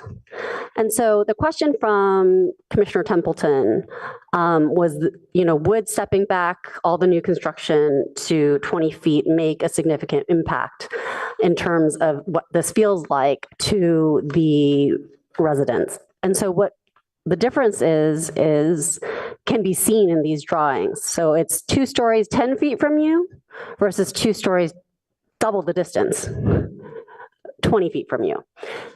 So if you look at So unfortunately, the correct version of this wasn't sent, yeah, but you can look at A 5.7 and it'll give you some sense of what's going on. So section J is a good example. I don't have my reading glasses on, but I believe that you can see that the building is 10 feet from the property line, the first floor. The second floor addition is also going to be just a little over 10 feet. So I think it's 12 feet, 7 inches or something like that. So here we go. Yeah, I can see the big version in front of on my iPad. So my proposal is that you back that new resident unit up by 10 feet so that the construction of the second story starts at 20 feet, because we can't back up the existing construction, but we could back up the new construction. And I spent many hours on this going, is this feasible? Because I do want to see these units built. But if you then cross-reference to A 2.2B, I believe, you can see that there's like this weird 1, 2, 3, 4, 5 pentagonal shape room. Yeah, that's it. So the all these the shaded areas are the new rooms. If you look at the one that's second from the left, right, that's the cross section that I'm talking about. And stepping it back 10 feet, again, I can't see exactly how it would happen, but I hope that it's unit 2, 3. Oh, okay, second from the left. So it would just become more of a triangle rather than a pentagon. And so it would make it smaller, but it could still be a unit. And I would like the ARB to look at that. So I would propose that our motion includes something about having the ARB consider this. I'm fine with consider. My question was not, could it technically be done? Because I'm sure you're right. My question is, would they care? And I don't think they care. I think they would care, because the drawings don't make the case for that. Well, part of the reason is I can hear all the discussion about a 45 line versus a 3.6 line. And if you were to step it back, and unfortunately the one in your packet you can't see, but the one on screen that Ms. Callis was showing, you can. If you stepped it back by 10 feet, it would be almost approximating a 3.6 line. So effectively what's going on is because— But we just determined that they have the right to be treated as a residence. But your question was whether something like this would make a material difference to the residents, and it would. Why? But Why the would other that be issue— enough? No, but the other issue is that the setback's supposed to be 20 feet, not 10. And that's what makes the difference. In other words, for residential sites, and it says in our PC code, like, these are the rules that govern how we are allowed to create PCs, that it needs to adhere to the same interior lot rules as the strictest. Didn't we just Not prove that we have to? No, because there are special considerations whenever it abuts. So is it 45 or 3.6? Is it, what I'm saying is— It's 45 if it's residential, but it's also 20 feet if it's residential. Is that something we have to, can I hear from our lawyer about it? Because we are discussing it, and I just don't really, I haven't found a case to be made either way. I just don't know where we stand on it. That would be super helpful for me to support that. It's 45. And the question was, does the PC zone have to do the 20-foot setback on new constructed parts of it? Thank you. I believe the section of the code is 18.38.160. I'm trying to determine about if in a PC area. Thank you. A little bit of historical context. This is from 1987. And in 1987, and Emily, I think you can confirm this, it did not, the code did not distinguish between the rear yard setback and the side yard setback. I'm sorry to interrupt, but we're talking about things that are being built right now. And I think what I'm hearing is differencing of interpretation on what the requirements are, because we all want to comply with the requirements. So that's— but we're hearing differences between PC. Right. So go ahead, Emily. I think that it would It's worth noting that in the same way that the daylight plane is adopted into the development standards of the PC by 1838070, the setback is as well. And so for the existing PC, there is a 10-foot setback for that property line. However, Even many for new commissioners, development? yes, even, I mean, it's. Because that's what we're debating. We just need your setback opinion. Thank you. Yeah. Is, but the planning commission can make recommendations. Well, I get that we can make recommendations and I get that we have some flexibility with the PC. What we're talking about is what's required, because there's a difference of opinion here and we're looking to your legal expertise. So the applicable development standards are what was approved by the council in its original PC. So that's that right. But there's a section of the code specific to PCs and we have to adhere to that code. Yes, right? yes. Okay. So, and She and I heard two different things, two different answers. Right. And as the applicant is applying to amend the PC, you have the ability to modify what the zoning standards are based on what is a greater setback for residential rear yards. That's setback. So in 1987, we had a 10-foot setback requirement for both rear and side. It was the same setback. So that's why that is what is shown in that 1987 PC and what was adopted by and approved by the council. As they are applying for an amendment to the PC, well, to add to that is why we evaluated the proposed application using a 10-foot setback requirement and a 45-degree daylight plane angle, because that's what was approved and that is what applies. As you evaluate the amendment to the PC, you can apply the same code provision, 1838150, understanding that now there is a increased setback based on the adjacent residential use. Can I try to reframe the question? Thank you. So I think what we're trying to get at is Chair Chang is reading the code and it seems to her that it is saying that there's a 20-foot setback requirement and even in a PC, which has a lot of flexibility, you don't get to flex that. I think that's what the question, and so, right? Right. And so Commissioner Templeton is asking if that's correct. If really it's even in a PC, that 20-foot setback is mandatory and unflexible. I think yes. I think what I mean. It's so different than what you've been saying for the last 5 minutes. No, because the point is we're trying to explain why the staff analyzed the proposed. No, we're not asking why you guys did it. We know why you did it. We're asking what can we do and what can we not do. And I only tell you this, I sound agitated, I'm not agitated with you. We love this stuff. We could argue another whole hour on this. Okay, so that's really why that's what's going on. So my experience here in this city has been when there's a PC, the PC can modify the zoning code, including the special requirements for PCs. So I have seen it. It has happened. The council has approved that.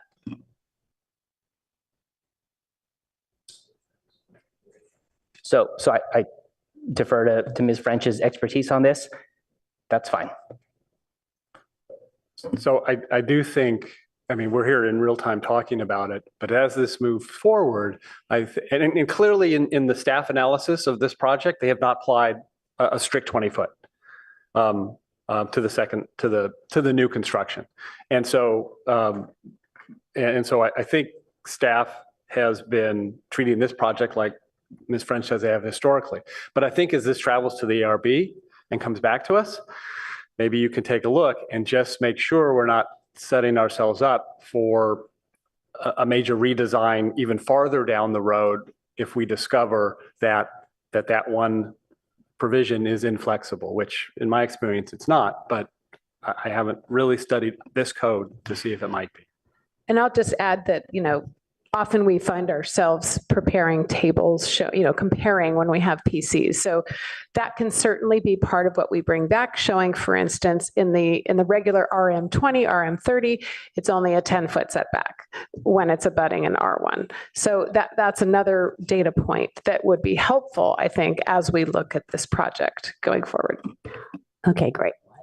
So there's clearly we're not clear, 100% clear on what is legally required for us for a PC. It sounds like possibly the special requirements hold, or possibly the PC itself can modify those special requirements. It's been done both ways, it sounds like.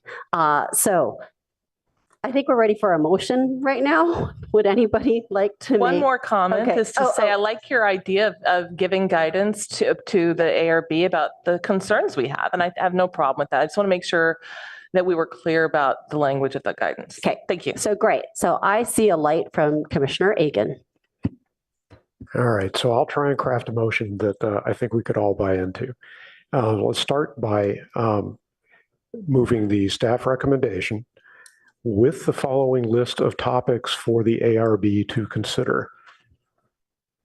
Item number 1 on that list, increasing the setback of newly constructed units to 20 feet to match the PC special requirements in the code. Yeah, I did.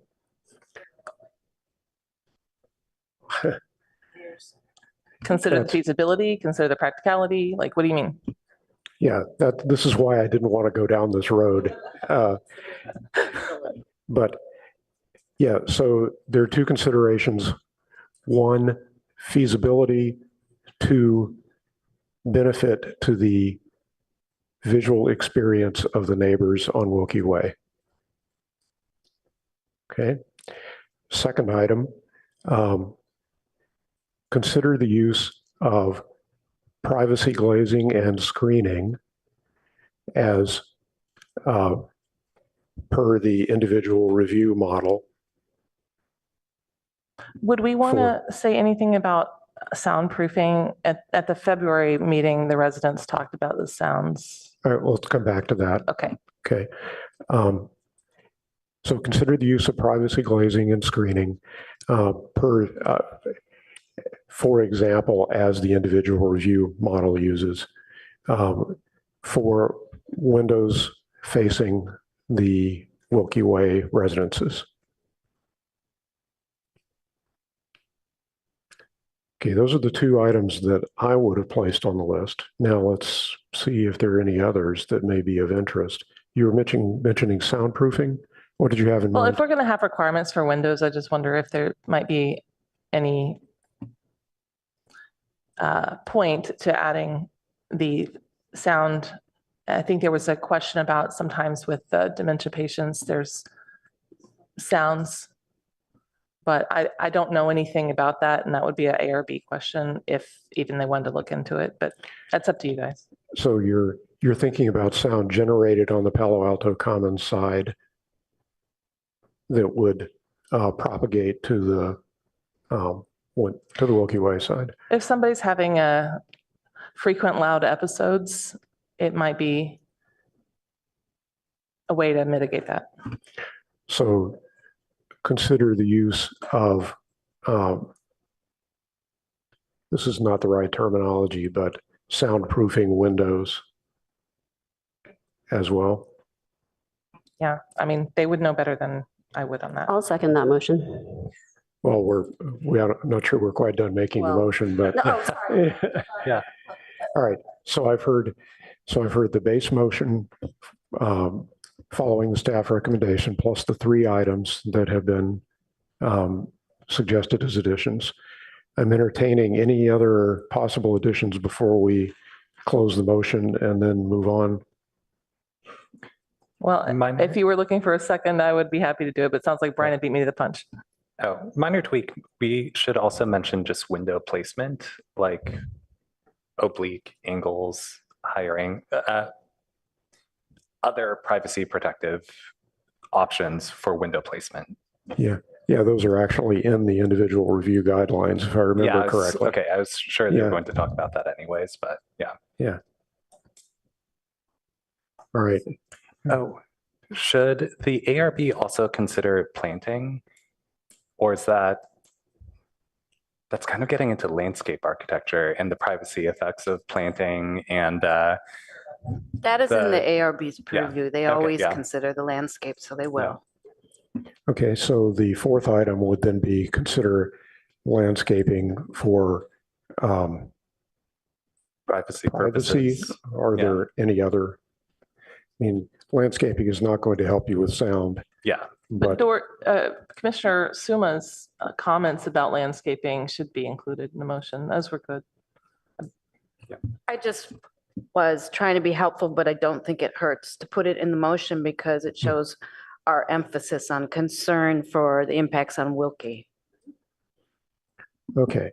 Now, of course, I have not been writing all this down. Has anyone else? I've got it. I'll second it, and then I'll summarize it. Could you read it back All right, first? so it's the staff, you're moving the staff recommendation and requesting that the ARB consider a 20-foot setback for all new construction based on feasibility as well as the visual benefit to the neighbor's experience. Yeah, based on the PC zoning. And based on the PC 18.38.150 special requirements.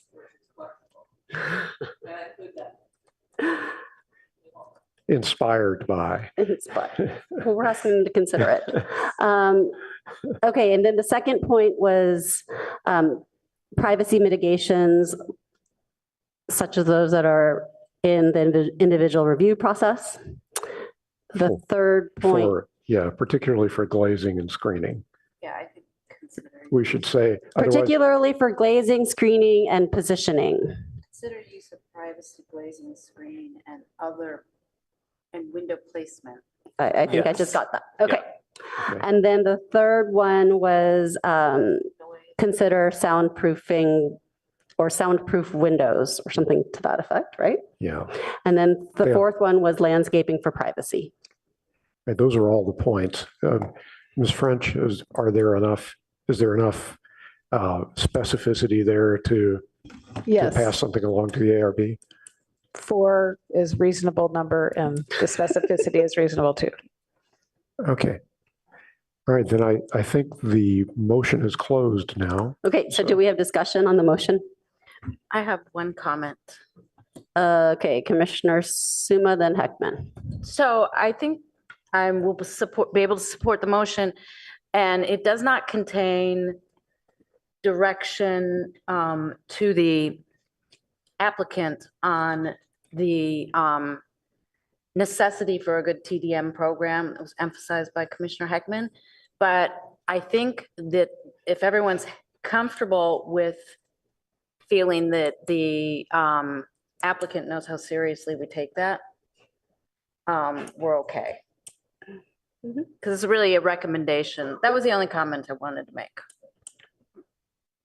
Right, that will come back to us, so we'll be looking for it.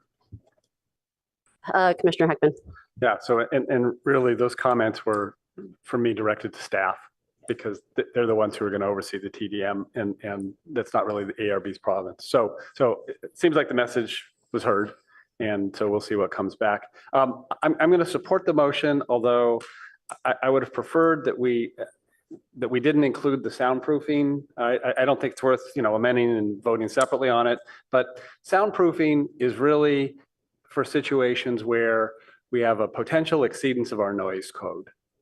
And it's kind of a slippery slope whether, and I understand the logic behind it, but it's kind of a slippery slope. And are we now going to start looking at infant care centers where you got a bunch of screaming babies? But they don't violate the noise standard, but nonetheless, we're going to have, windows so that the people across the fence can't hear it. Anyway. Do we know they're not violating the noise standards? Was it measured? We don't know. We had a noise study and there were occupants of the existing building there at the time, right? And the new construction is actually going to be farther distant from the residences, so the sound will be, somewhat diminished. But I don't think we have evidence that there's a violation of the. I think the conclusion was there is no violation of the noise ordinance. So anyway, I don't want to belabor it. I just and like I said, I'm going to support it, but I wish that wasn't part of it because I think it's. Does it say consider? Yeah, everything says consider. Yes. Yeah. Any other comments? I'll make one more. I am also a tiny bit uncomfortable with that because for me, the noise problem was going to be from the HVAC equipment, which I was convinced was not going to be an issue. And I'm slightly uncomfortable with it, but I also wasn't going to make an issue of it. If you guys want to take it out, that's fine. I just wanted to mention it because that was a concern that the neighbors brought up in February. We can leave it in and see what ARB does, but it has a little bit of a funny feel to me to muffle people's voices. That's all. Commissioner Liu. I'll also just wade into the soundproofing conversation. I think this is actually fairly difficult for the ARB to really tackle because they don't have, when we don't have data about how often and how loud people are and whether this is a real consistent, credible issue. I think it's okay to consider it. I worry that the answer will be that the windows may need to be operable or openable in some way. And so that's probably the main source of the noise right now anyways, when those windows are open. So the effective net benefit of soundproofing just gets really difficult to analyze. So I'll say this, like this is ARB's job. Yeah. Right? We're saying consider. And they definitely know more about windows and soundproofing and typical use cases for windows that are soundproofed or soundproof buildings than we do. So let's just leave it at it. Wait. Let me. I don't want to sound like the odd man out here. So the reason I brought it up, not only because the people brought it up themselves, but also I've had my front windows replaced and the noise from the street and from the neighbors and from the teeny boppers coming home from school, it's greatly diminished. Like it could be just the choice of glazing. And if that's easy enough, they could do it. And if they find like, that's pretty silly, then they won't do it. I think soundproofing might be just maybe that we could rephrase that.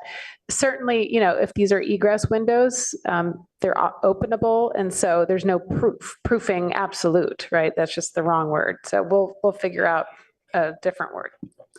Okay. Yeah, good. I didn't feel comfortable with that, so I'm happy to have a little editing there. All right. Do we have any other comments? No. Okay.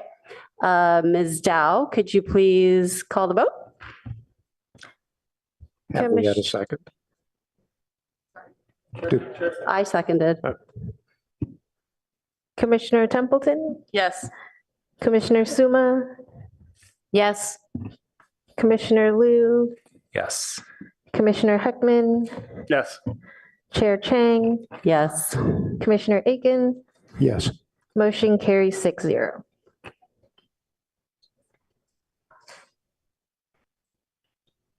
So that concludes this agenda item, and I think we just have to close the meeting out with commissioner comments, questions, and announcements.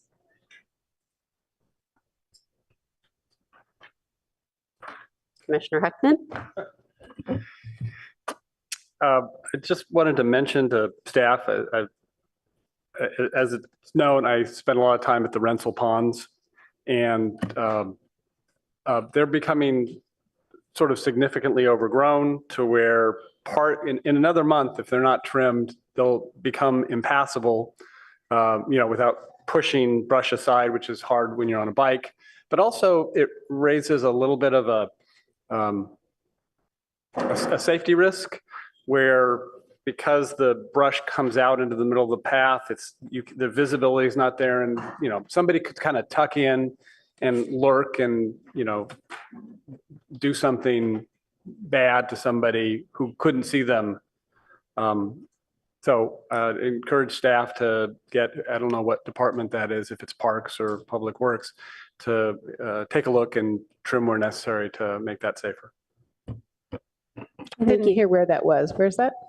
The Rensselaer Ponds, the Embarcadero, the marsh. The bike path along the. Yeah, before you get to Rensselaer. Bixby, Rensselaer, right. I think we're gonna have to meet over there. It sounds like you've never been there. So I'll have to take you there. A long while ago. Okay, all right. Well, they restored them 6-7 years ago and they're fantastic now. It's a beautiful place. Almost nobody goes there. It's a Palo Alto secret. So apparently even from staff. Okay, thank you. Anybody else have any commissioner questions, comments, announcements? Okay, with that, this meeting is adjourned.